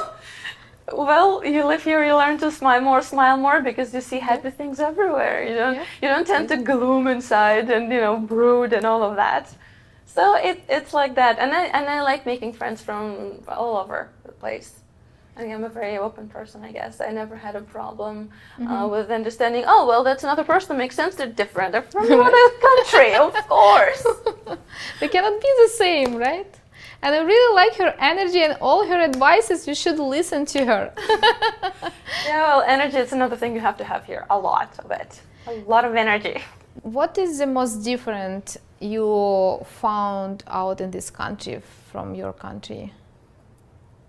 Most different. Well, number one, coming from a creative environment, right? So lots of rules and regulations. Anyone who comes here finds themselves like, whoa, I thought there was a land of the free. What happened? All the laws, everything I have to listen to, and a lot of things like this. Yes, that's true, but that's also cannot be necessarily a bad thing. You just have to adjust. Yeah. So for me, taxes. Taxes. If you are gonna work here, learn the taxes, because when I came here, I had no idea what it was. Yeah. I'm still very clueless. And even Americans are like, why are you surprised? Even us, we don't know how they work exactly. Yep. So a bunch of rules and regulations. So for example, we were shooting a short film. And it's crazy how many permits you have to get, how many paperwork you have to get. It's insane. In Ukraine, it was never anything like it. It's more, you cannot go here because it's somebody's private property. Like, it's a forest. There's no one here. You can't. See that little mark here? No. So, all right, fine. So we were shooting a short film in the mountains, way up in this rock, so high you cannot see anyone from there. And we were required to have a fire truck and a policeman and a fireman. We couldn't even see them from where we were. We were literally climbing the mountains, but we had to have it. We had to have it, and it was half of our budget was those have to have it things. And I know it's rules. I know it's rules, and if you just come here and do anything like that, drives you nuts. I know. It's just insane. Your brain's blowing because it's like, oh my gosh, how am I gonna get anything done? But once you get used to it, it's fine. Yeah, I agree. It's a lot of rules, and I know we filmed something 2 weeks ago. And the camera operator came outside, and the representative from the film LA came. He said, like, you can't stand on this walkway, just standing with the camera. You don't have a permit. We had a permit. He didn't know about it. But still, it was surprising that you cannot even stay. Because we have that mentality of Ukraine, Ukraine. We have this mentality that, oh, it's not allowed. Well, I'm still going to do it, and then I'm going to find my way out of it. I'm gonna sneak. Yeah, it drives people crazy, especially producers. Oh, Whoever's producing anything. Yeah, so you can't really do that unless there's a legal way. So we call it like Russian loopholes. So if somebody did not expect us to be so inventive, they didn't make a rule for that, then maybe you can do it. But you still have to be very careful. And that was number one. I have a question regarding your costumes. Where do you take them? Do you buy them, or all these outfits for cosplaying? Well, yeah, I can start from the beginning. My costumes are not bought. You can't really buy anything like that because I'm a perfectionist. So whenever I choose a character to cosplay or to play in my own project, it doesn't matter. I'm very particular about how I want it to look. So I do a lot of research first. And I create my vision with every single detail, how I want it down to the fabric, down to the lacing, down to everything. And then I find all the materials, parts. Some parts I do buy from makers if I can't make it myself. There are people who specialize in prop creation. So those things I do buy, but I modify everything myself practically always because I'm so particular with it. It looks so perfect on you, that's why I was asking. Thank you. How many costumes do you have? I have about 15 by now. 15? About 15, yes. What movies are they from? They're mostly Star Wars. Star Wars? Yeah, Star Wars. I love Star Wars. And also Blade Runner. I have a lot of costumes from both movies and comics. I have this Disney one, and I'm in process of making Wonder Woman. Wonder Woman? Yes, that's cool. So, like I said, to me, it's just such a way to express myself creatively, to make something. But the most entertaining part is to play that character because some characters, they don't exist in flesh. They only exist as a cartoon. Yeah, and some roles, like Wonder Woman, it's something that I dream of playing, something like that one day. And since she already exists, I can still try it and maybe tweak it and just playing around. But I just noticed you look like her. Just a Yeah, little. you have something.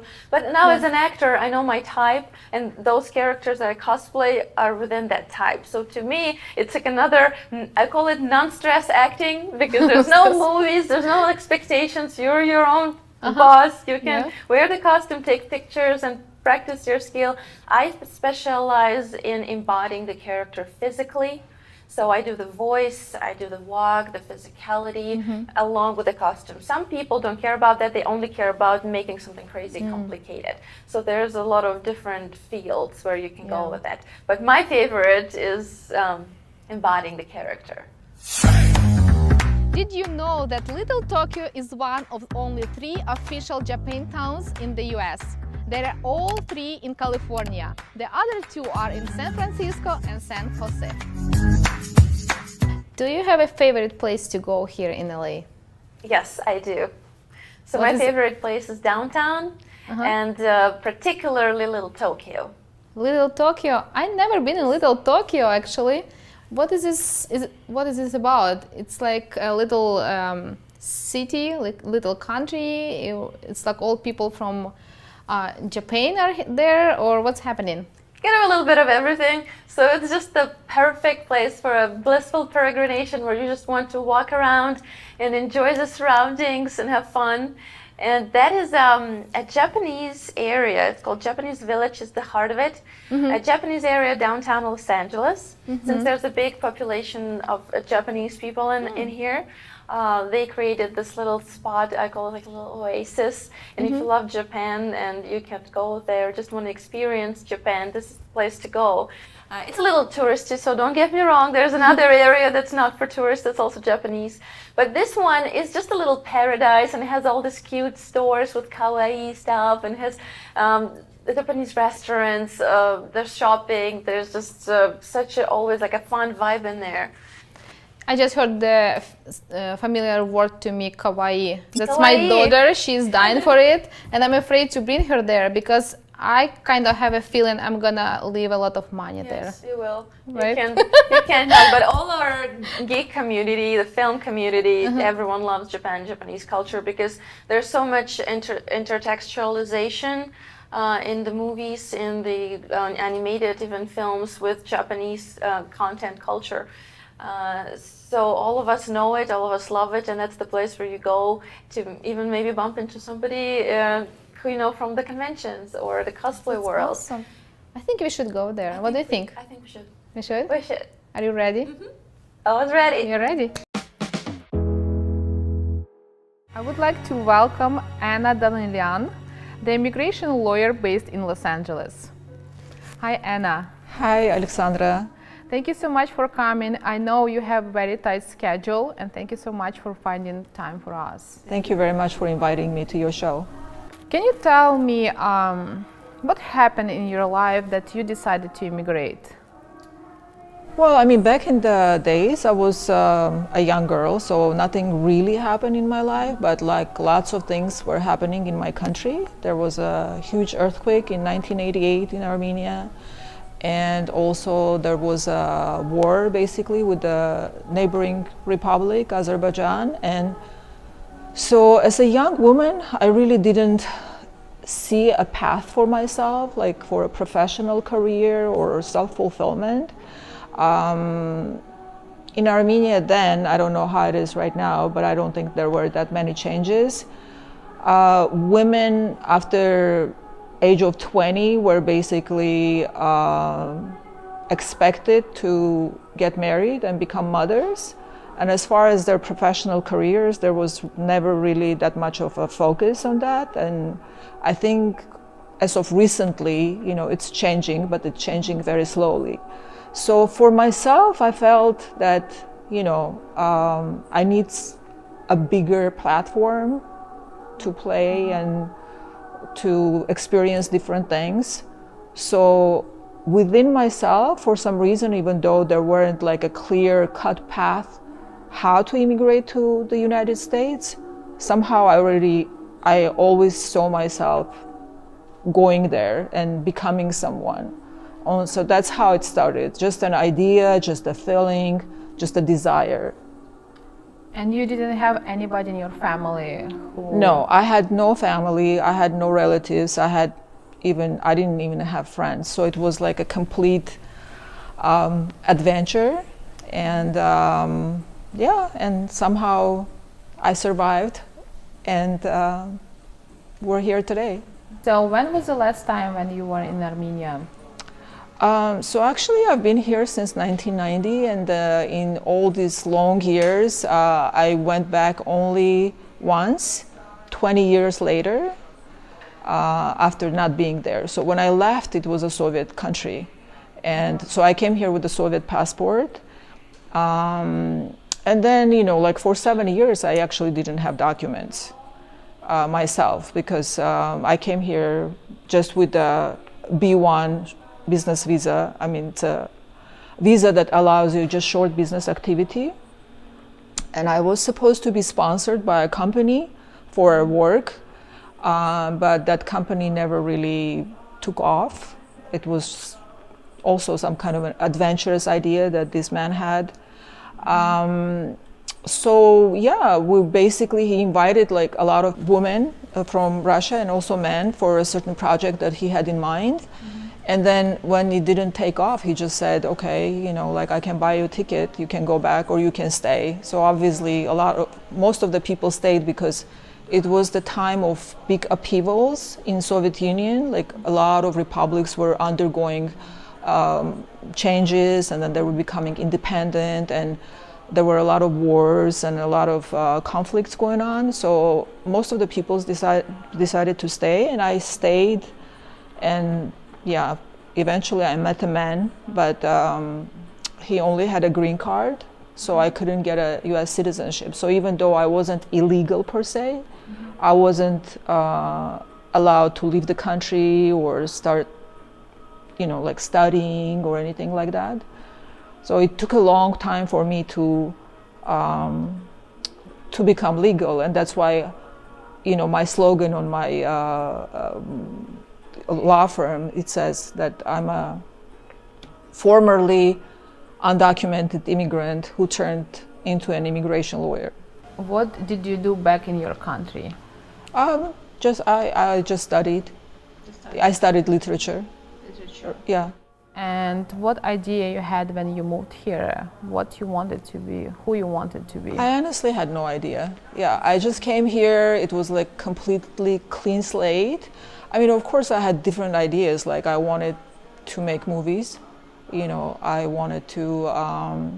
always wanted to write. You know, so and be some kind of a writer. So like one of my dream professions was to be a foreign correspondent, like to travel in different countries and report. So of course, like I came to the U.S. and no one wanted me to report anything. But so I was looking at first. I was looking at those type of positions. But as you know, if you're an immigrant, I don't know if you know if you are an immigrant. I don't know your personal path.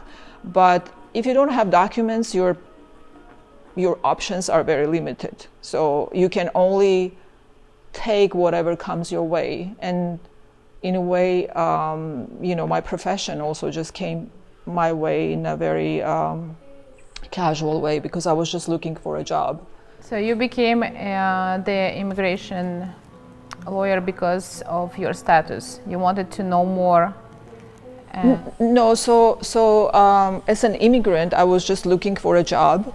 And it's very interesting because there is a building here on Sunset and Vine that was like the first building where I started working, but it was a modeling agency. So I started my career here as just like an office assistant at a modeling agency, and it's right here. And I remember as a very young immigrant, running errands for this company. Because they were sending me to the photographer studio to get prints and stuff. And I remember I was walking the streets of Hollywood, and back in the days it was pretty dingy, even dingier than it is right now. And I was like, am I really in Hollywood? Is this really the Hollywood that they show in the pictures? Because I was seeing the stars under my feet, but at the same time everywhere was not glamorous, to say the least, right? So,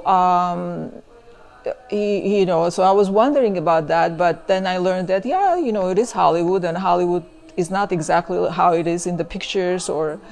And then I had to end that job, and I was just looking for another job, and then I saw an ad in the paper, and I went to see these lawyers. They were in Century City, and they were 3 Russian lawyers that wanted to create this partnership in order to represent successful Russian businessmen, because at that time the idea of working with Russia was very hot, unlike as it is right now, because right now it's the relationship between the 2 countries have cooled down, to say the least. Back in the days, in the 90s, it was actually like quite an attractive idea to many people to have investments and work with Russian businessmen, and so they wanted to have an office assistant. And I went there, and then they talked to me, and for some reason, instead of talking about the law, this one of the partners talked to me about movies. And since we were both fans, so we got along very well.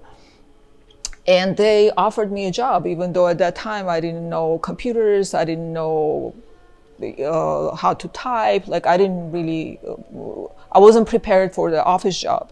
Was this job in English or in Russian? Of course, yeah. So it was an office legal assistant. Okay. Yeah, so they were planning to train me, and then that's how I started my training, because as they wanted to represent Russian businessmen, they needed to do employment visas for them, L1 visas, and then so they teach me how to do them. And then so I started learning about immigration law very slowly, hands-on.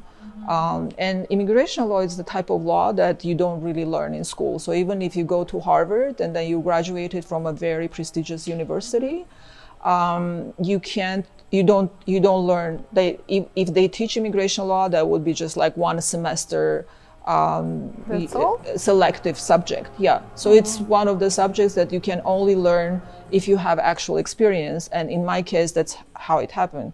So I was just a legal assistant, and I was just learning how the law works in practice. And it took me a long time to actually come to an idea that I will become a lawyer, because as an immigrant, you take the job and then you think what's next for you, and then figure things out. But then also as an immigrant, you look for stability, right? So you don't have the luxury to just quit your job and just go try something else. But so in a way, for me, the way it worked, that I was mostly daydreaming about the things that I wanted to do, like, you know, make films or, you know, be a journalist. And I kept acquiring experience until, you know, I reached a certain age. And then a friend of mine who was a lawyer, he said, listen, you already work as a lawyer without a license. Why don't you just go and, you know, get an education and become a proper lawyer? And, you know, I thought about it. I mean, it was, of course, like very challenging decision. The first female lawyer in US history was from Iowa, named Arabella Mansfield. She was the first to sue the state bar in order to sit for its bar exam, a privilege that has been exclusively reserved for males. Wait, you said you met a guy, he had a green card, right? Yeah. So did you marry him? Yes. You guys married, but his status didn't allow you to get... Not right away, but in 7 years. So in 7 years, I became fully, you know, a resident. Can you explain how it works? Yeah. So he had a green card. Yeah. And you had a... What visa you had? You had B1? B1. B1 visa. And you married him. So what happened after that with your status? Yeah, so back in the days, the law was different, so you couldn't really adjust your status through a legal resident.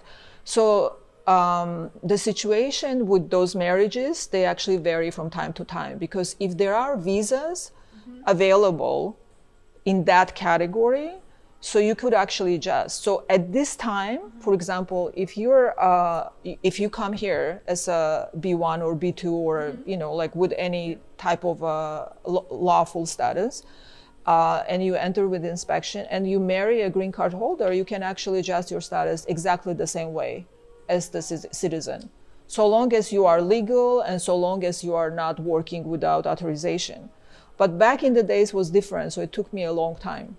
So now if you marry someone with a green card, you can adjust your status and have a green card right away? Yes. How like long the does same it way take? as a US citizen. Well, right Oh, is now, it the all the same? COVID and all that, like maybe a year. When did it You will get happen? What year? Do you know what year it happened? A couple of, like 3 years before. Because I know it wasn't like this. Yeah, they had visas. Yeah. So they had visas, and yeah, it was kind of unprecedented. And then, so people who were, they got really lucky. Persons who married legal residents before they had to maintain their lawful status, like let's say through a student status, because they couldn't like fall off the status. Like if you're married a US citizen and you somehow lost your status, you know, like you didn't maintain your lawful status, and even if you worked illegally, you can still adjust your status. So that's a special privilege that immediate relatives of US citizens can have. With the green card holders, there was also a long waiting time involved, but right now you can actually just marry and adjust the same way, so long as before filing your documents you maintained your legal status and you did not work illegally. Interesting. Yeah. Very interesting. Yeah, so that's a good thing for today's immigrants, I guess. Yeah, I think it is, yeah. yes. But you know, like that man that I married and we divorced like a long time ago, and then I remarried and I had a child and I divorced again. So at the time when I went to law school, I was a single mother, and I worked full time at the law firm, and I couldn't afford not to work and just go to school. So I had to combine, you know, working and raising my child and also studying. How old was your child when you applied for the school? He was, I think, 12. 12. Yeah. Yeah, still young. Yeah, very young. But, you know, as they say, behind every man is a great woman, and behind every woman is also a great woman. So behind me was my mother, who came here, and my mother is a teacher, and my son was her first grandchild. So my mother really helped me a lot, like by being there in the evenings when I wasn't there, and you know, not worrying about where my son is or is he well taken care of. So yeah, I think without my mother, who knows where I would be. So I'm very grateful to her. For sure. I know there is a huge Armenian community here. Yes. So do you communicate with people from your country, or you mostly with American people? Yeah, so in immigration law, of course, like many immigration lawyers who come from different backgrounds, they obviously use their language skills, and then their also knowledge of a cultural background to work with the people that they can associate themselves with. Yeah, so I came from Soviet Union, which means, you know, like besides Armenian, I also speak Russian. So I have a lot of like Russian speaking clients. It could be Armenians, it could be Uzbek, it could be Korean from Uzbek. So I have a very diverse group of people. And I don't even have that many Armenian clients, I guess, because I'm not based in Glendale, because, you know, like, as you know, the Armenian community is based in Glendale, and then in Glendale, they have a lot of immigration attorneys. So I guess they don't have to venture to Hollywood to find another one. So if, I guess, you know, like someone recommends me, then they come to me. But yeah, my clients come from different ethnic backgrounds, but they're mostly like speak Russian as a common denomination between them, as it was common in Soviet Union. It reminded me when I moved to Los Angeles, one person met me and he said like, "Welcome to the United States of Armenia." Oh, really? Yeah, it was a But funny. you know what's interesting? That you meet people that you say that you're from Armenia, and then they don't even know where it is, or they would just say, so like literally 2 days ago, I was speaking to a guy, right? So he said, "So where are you from?" And I said, "I'm from Soviet Armenia." So just to give him an idea. But, you know, I guess like Soviet Union has disintegrated already, you know, like in 1991. And a lot of people already forgot about it, even though it's very, very relevant in our lives, like, right? Like it didn't just disappear. We didn't become like this. It was the Yeah. same when people asked me where I'm from, and when I said I'm from Ukraine, they asked me like, "Is it in Russia?" Yeah, exactly. So we're always Yes. associated with Russia, right? So, and then we talked about it, and he even said, "Oh, you know, so he lives by a Turkish consulate, and then he says like he sees that the protests and stuff." And yet, you know, he said, you know, like in a few sentences, he said, "So what part of Russia you lived in?" And it was just so weird, right? Like I said, "Oh, you know, I just told you that I'm from Armenia. I'm not from Russia. I speak Russian, but, you know, I never lived in Russia." And he was like, "Oh, yes, yes. Oh, okay. Yeah, I got confused." And then, of course, there are other people who think that all Armenians live in Glendale. You know, so whenever I say I'm Armenian, they'll be like, "Oh, and you live in Glendale?" And, you know, I even had a friend who said, whenever we went somewhere, and then, like, let's say somebody would approach a guy, and this was a long time ago, and then they would be like, "Oh, so where are you from?" "I'm Armenian." "Oh, and you live in Glendale?" "No, I don't." You know, and she's like, "I'm gonna make a T-shirt for you," and then on the T-shirt it will say, "I'm Armenian, but I don't live in Glendale, and please wear that T-shirt when you come out with me," you know. Because there is a lot of Armenians. Yeah, in there are Glendale. lots of Even Armenians. in Burbank, I was surprised. I was entering one store and people started to talk to me in Armenian. I was quiet and she started to talk in Russian right away to me. It was my biggest surprise. I never expected. Yeah. They're actually going to even have a museum of Armenian history open soon in Glendale. It's a new one? Yeah, completely. It's still under construction. Oh, that's interesting. Yeah. So we took over Glendale. Oh, that's true. I Yeah. can tell, yes. Do you know that the second largest Armenian community is in the US? 1.5 million people. The biggest community lives in Glendale, California. Can you tell us, do you have some interesting stories of your clients, maybe what happened, maybe they can be useful for the people who want to immigrate? Yeah, so I mean, I think that like as maybe a word of warning, you know, to certain clients that seeking immigration, for instance, like I have a lot of I don't know, should I say like sad stories, you know, like of these mail order brides that come here and then they get married to US citizens to come here. And so throughout the years, I can see a certain pattern, you know, a certain pattern of a certain type of men that travel to Russia to bring women.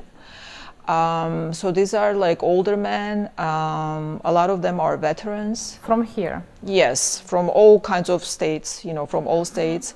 Because of course there are agencies, right? There are agencies that advertise like, oh, Russian women are beautiful, they are, you know, docile, they are agreeable, blah, blah, blah, you know, meaning that like if you're looking for the old-fashioned type of marriage, you can find a woman there. And then, yeah, so they organize everything. They organize these trips to mainly larger cities like St. Petersburg or Moscow or even Ekaterinburg.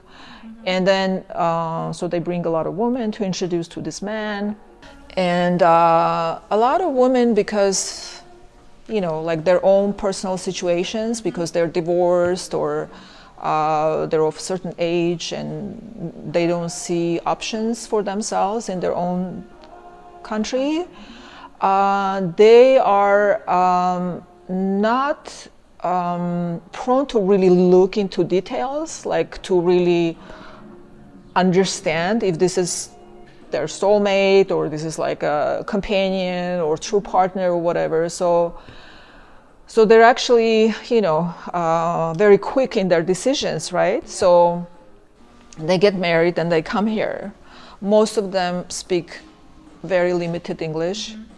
So they think that they can communicate in the language of love and then they can understand each other, right? And then, you know, sometimes it works. But a lot of times it does not work. So a lot of times they end up with very controlling men that they want to control every aspect of their lives. Also one thing that shocks, you know, like these brides, because they expect these men to be their knights in shining armor.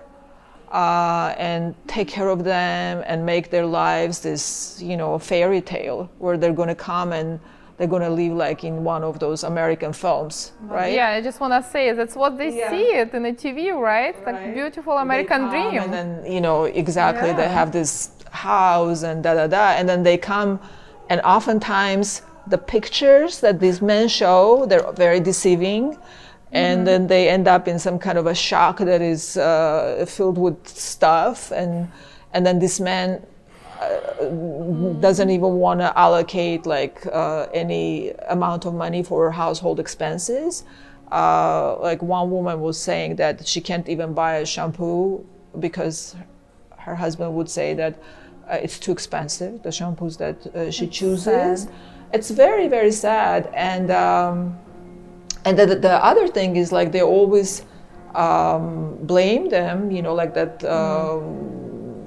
I mean, they tell them that they are a burden because they're an extra expense to them. But at the same time, they don't want them to study or work. So they don't want them to become independent because they understand that once this woman is going to become independent, she's going to flee this kind of a cage that they create for them. So of course, like my advice to this woman would be to, you know, to look into the maybe social accounts of this person, to have serious conversations. Even if their English is limited, they could maybe use a friend, you know, and then they really should look into it. And then, you know, like there are this series, I forgot where they run, I think on Hulu, the 90 Days Fiancé. So there are lots of stories that they can look and then kind of have an idea that, you know, there could be very different scenarios when they come here. Did you know that there is a world of dating agencies that have psychologists, therapists, etiquette training and self-help courses, all geared toward the question of where to meet and how to keep foreign husbands? Yeah, I worked on this show. Oh, you did? Yes. Oh my God, I didn't even know. And I was Did you surprised. have fun with all the characters? I didn't have to have fun. I had some, Yeah. but I was surprised how many Ukrainian women I met, Yeah. and it was And a some lot of them drama, are young actually. too, right? Very young. And some of them very young, yeah. So that's the difference between the show's characters and my clients. Mostly, you would say these are women over 45. I think the biggest problem, when all it started, our women, they have expectations, big expectations for their local men, and the men, they didn't know about it. Yeah, exactly. They just So there is a different disconnect, direction, yeah. Because, but at the same time, it's interesting because like the men who look for Russian wives, I mean, of course, obviously they want to have someone beautiful because the idea of this Russian or Ukrainian woman being very beautiful, that's very common.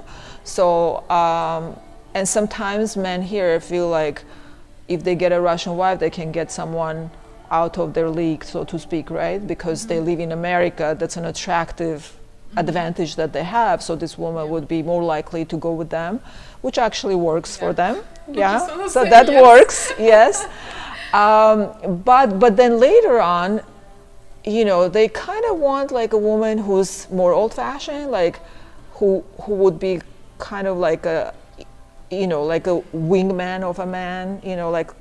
I think it's a different mentality. Right, It's and then really the hard. woman, yeah, but then at the same time they expect them to work and speak the language, and they don't understand, like for an immigrant, it takes time. It takes time to learn the culture, it takes time to know the language, well enough to get a decent job, and I mean, it's a huge change.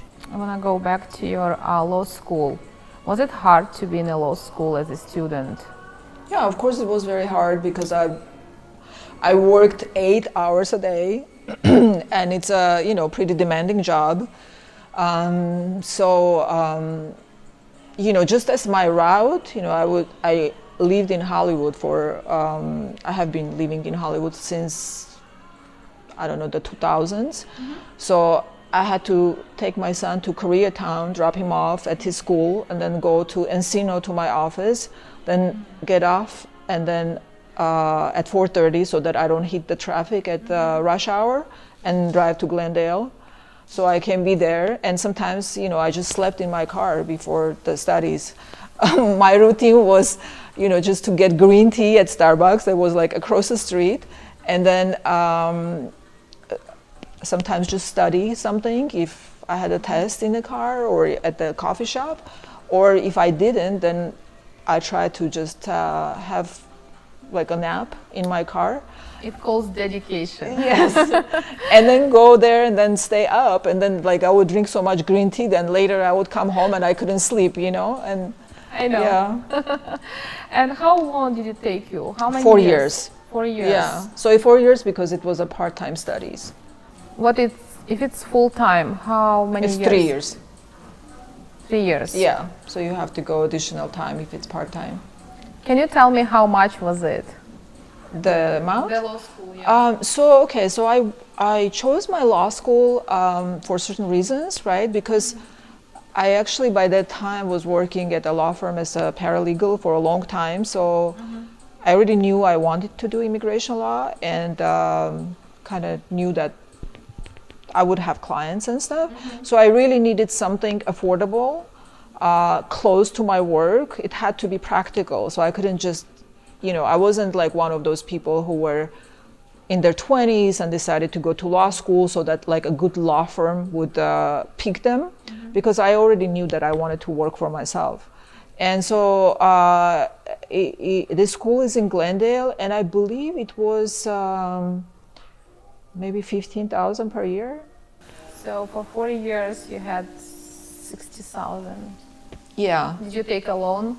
I did not. You did not. No. So this was like one of the best things that I did it later in life. So I did it at the time that I could afford without taking a loan. So That's impressive that yeah. you were able to pay it off. yeah, well, that's why I also worked full time, and But still, people Yeah. work full time. And you Yeah, have because a when you child. take a loan, the interest and stuff, then it becomes 100, then it avalanches, it becomes like, a whole another amount, and I didn't want to deal with it.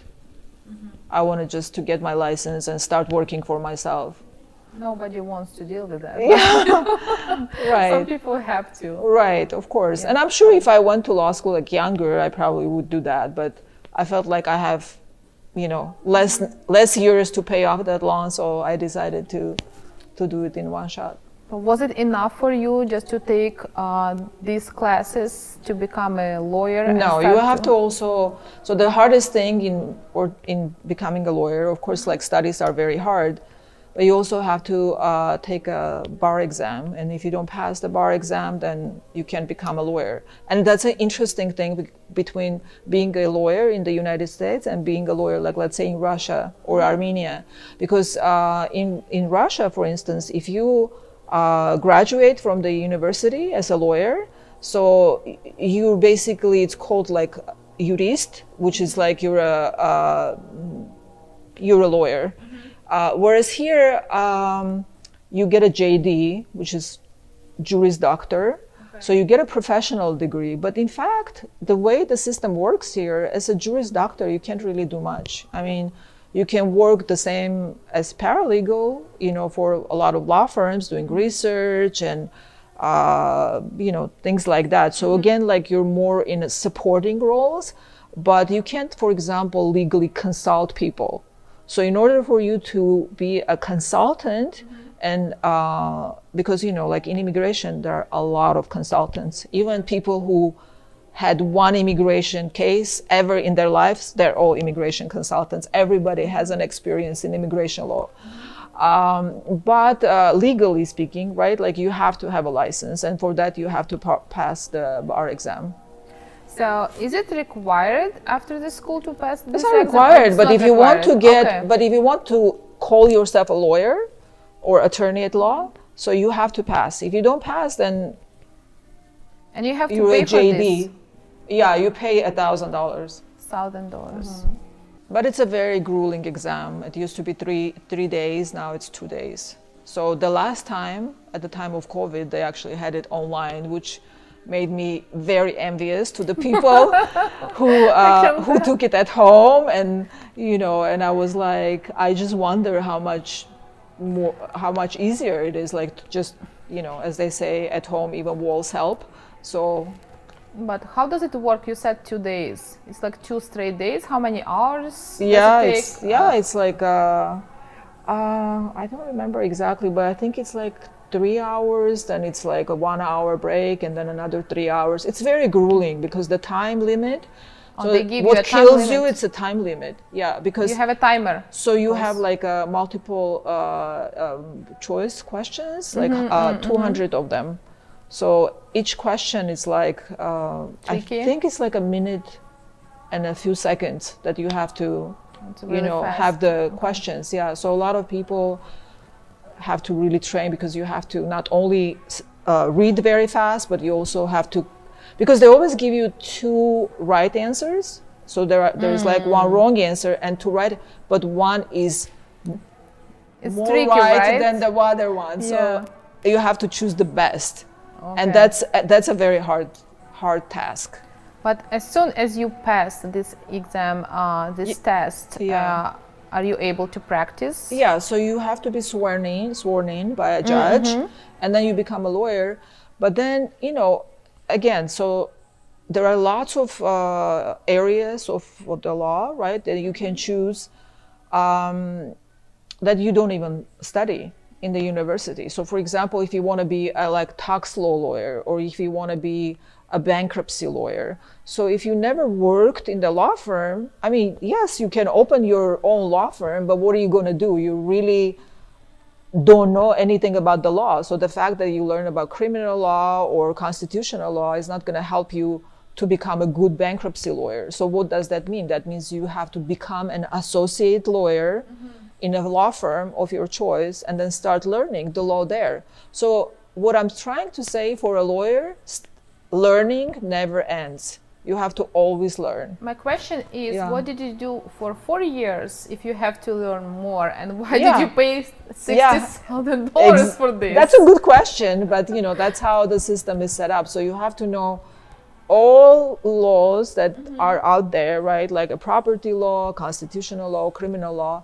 And I mean, in your work, of course, it's good to know the issues the client might have, right? Because a client may come to me with immigration issues, but then as he or she tells a story, there could be some other underlying issues that you have to be at least aware of, that I'm not necessarily going to help with, but I can refer to a criminal lawyer or a family lawyer, and then they can take care of those issues. But you have to have an understanding and awareness of those laws.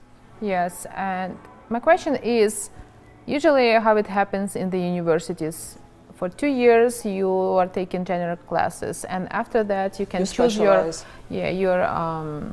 specialty, right? your specialty, your major, right?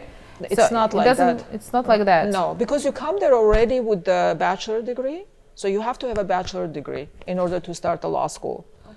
So of course people come there. Some people have political science as their major. Some people come as economy. But in general, you really learn just the general law. Wait, so you cannot apply to the university after the school? You have to have a bachelor degree before you apply? Yes. Bachelor because degree? It's a professional school. It's like medical school. What major? What major should it be? It doesn't matter. That doesn't matter. Yeah, because then later on in your career, I guess, like, you choose yourself. Most of the lawyers usually have political science. Some people have humanities. I had a classmate who had a major in biology. Yeah, because you can become so many different kinds of lawyers, like a patent lawyer. And why did you choose the immigration?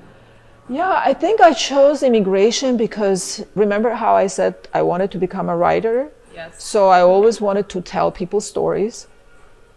And I figured that, you know, in immigration, it's the same, right? Like, I feel like constantly what I do, I tell people stories. I have like a lot of people who seek asylum in the United States, right? Because something happened in their home country and they don't feel safe returning in their to their home countries. And so when I present their stories, it's telling a human story. When you go to court with your client, it's telling a human story. Those stories that I touched on, the domestic violence, when I tell this woman's stories, it's telling this woman's story. So it's a lot like literature, except it's based on true facts. And did you have any funny stories related to your language? You know, we have a lot of funny stories when people come here, and this misunderstanding between people. I think, from my first years, I had a lot of stories like that, because, you know, as you know, English language is homophonic, meaning two different words, they sound the same to us as foreigners, right? So, for example, I always say beach in a very interesting way. So whenever I say beach, even my son always like, I don't know even if I'm going to say it right again. So I say beach, and then he's like, it's beach, mom. So anyway, there's always like, you know, that word. And then also, you know, bird and beard. I can say bird like beard or beard like bird. And then, you know, there was also this saying which I read that talked to me. It said that never laugh at someone who mispronounces the word, because that means they speak another language. Yes.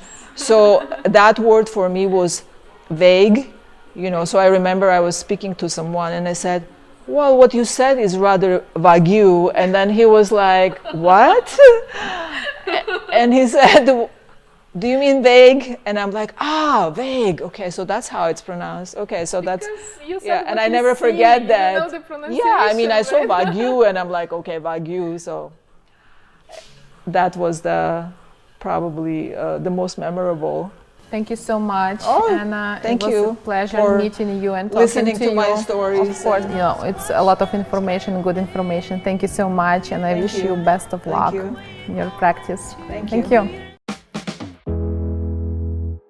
Hi Vlada, thank you so much for inviting us. Your place is gorgeous.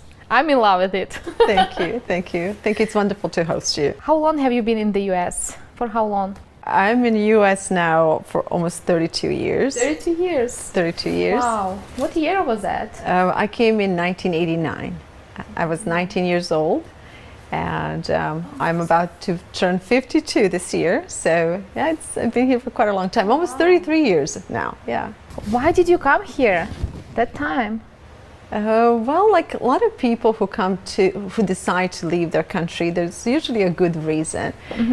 So my reason was desire to take my dreams into a country that will accommodate them. What kind of dream did you have?